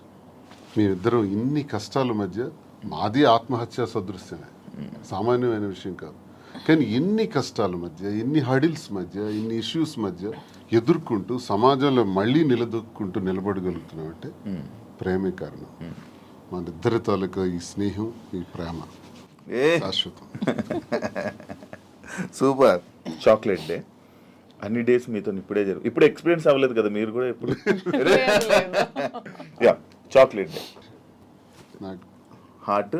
ఇప్పుడు మీ ఇద్దరు ఆ చాక్లెట్ని ఓపెన్ చేసుకొని ఆ హార్ట్ అందులో ఒక చాక్లెట్ ఇద్దరు పంచుకొని షేర్ చేసుకొని ఒకరి నోరు ఒకరు తీప్ చేసుకోండి. వ్యాలంటైన్స్ డే సందర్భంగా ఈరోజు chocolate day. Very good. Hot.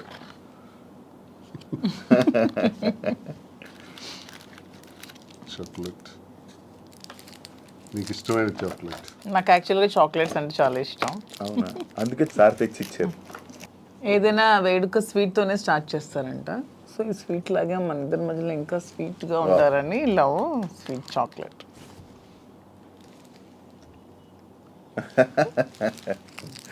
మన ఇంటర్వ్యూ ద్వారా మీకు అన్ని డేస్ అయిపోతున్నాయి. వ్యాలంటైన్ వీక్ అయిపోయింది. ఇప్పుడు టెడ్డీ డే. రాజు,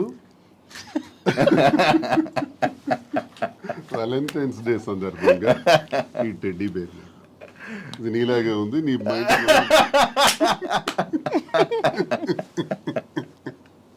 అంటే క్యూట్ ఉందనా? అంటే నేను టెడ్డీలో చబ్బీగా ఉన్నానని. అచ్చా, సూపర్. Thank you. ఇప్పుడు థ్యాంక్ యూ చెప్పారు. Promise day. ఒకరికొకరు ప్రామిస్ చేసుకోవాలనుకుంటే ఏం ప్రామిస్ చేసుకోవాలనుకుంటున్నారు? రాజు, నన్ను నమ్మి నా కోసం నిలబడినటువంటి నీకు నేను ఉన్నంత వరకు తోడుగా ఉంటాను, అండగా ఉంటాను. ఇది మాట. తప్పు. మీరు ఇది ఇప్పుడు చాలా మంది ప్రిడిక్షన్స్ అని ఎవరెవరో జ్యోతిష్య శాస్త్రాలు అంటే ఎవరెవరో చెప్తున్నారు మన ఇద్దరం ఏదో కష్టాలు వస్తున్నాయని, వీళ్ళు త్వరలో విడిపోతారని, ఏవో మన ఇద్దరి మధ్యన ఊహాగానాలు. వాటికి అతీతంగా ఒకటే సమాధానం చెప్తున్నాను, జీవితాంతం నా ప్రాణం పోయేంత వరకు ఈ చేయి విడవనని ప్రామిస్ చేస్తాను. సూపర్. ఇప్పుడు అసలేం టాస్క్. ఒకసారి నిల్చుంటారా? Hug day. హగ్ చేసుకుని ఏం చెప్పుకోవాలనుకుంటే హగ్ చేసుకోండి. నాకు ఎంత స్ట్రెస్ ఉన్నా సరే, ఎవరికైనా సరే ఎంత స్ట్రెస్ ఉన్నా, మన లైఫ్లో ఒక రైట్ పర్సన్ ఉన్నప్పుడు అతన్ని హక్ చేసుకుంటే ఆ స్ట్రెస్ అంతా పోతుందని నేను నమ్ముతున్నాను. రాజా హక్ చేసుకున్నప్పుడు నాకు కూడా అలాగే స్ట్రెస్ అంతా పోతుంది. సరే, ఇప్పుడు కిస్ డే. మీరు కిస్ చేస్తూ చెప్పండి మీ stress. Okay, super. Last but not least లాగా వ్యాలంటైన్స్ డే ఏం చేసుకోవాలనుకుంటున్నారు? వ్యాలంటైన్స్ డే రోజు ప్రేమని ఇద్దరి మధ్య ఉండే ప్రేమకే చిహ్నం వ్యాలంటైన్స్. ప్రతి ఒక్కళ్ళు కూడా ప్రేమతత్వంతో ఉండాలని, సంతోషంగా ఉండాలని ఈ వ్యాలంటైన్స్ డే రోజు అందరికీ కూడా నేను కోరుకుంటూ హ్యాపీ వ్యాలంటైన్స్ డే. సూపర్. ఫైనల్గా ఆడియన్స్కి, తెలుగు ప్రేక్షకులకి ఏం చెప్పాలనుకుంటున్నారు? మీ బిజినెసెస్ గురించి కానీ, మీ లైఫ్ గురించి కానీ, మీ జర్నీ గురించి కానీ. మా జర్నీ కోసం అందరికీ తెలుసు, చాలా మంది నా జర్నీ కోసం తెలుసుకున్నారు, నన్ను కూడా ట్రస్ట్ చేశారు కాబట్టి నన్ను కలవాలని చాలా మంది తహతహలాడుతున్నారు. చాలా మంది కూడా అక్క మీ ధైర్యం ఉండుంటే మీ లైఫ్లో చాలా బాగుండేవాళ్ళని, చాలా కోల్పోయామని నాకు చాలా మంది డైరెక్ట్ మెసేజెస్ కూడా పెడుతున్నారు. చాలా మంది నన్ను కలవాలని, వాళ్ళ ప్రాబ్లమ్ షేర్ చేసుకోవాలని చెప్తున్నారు.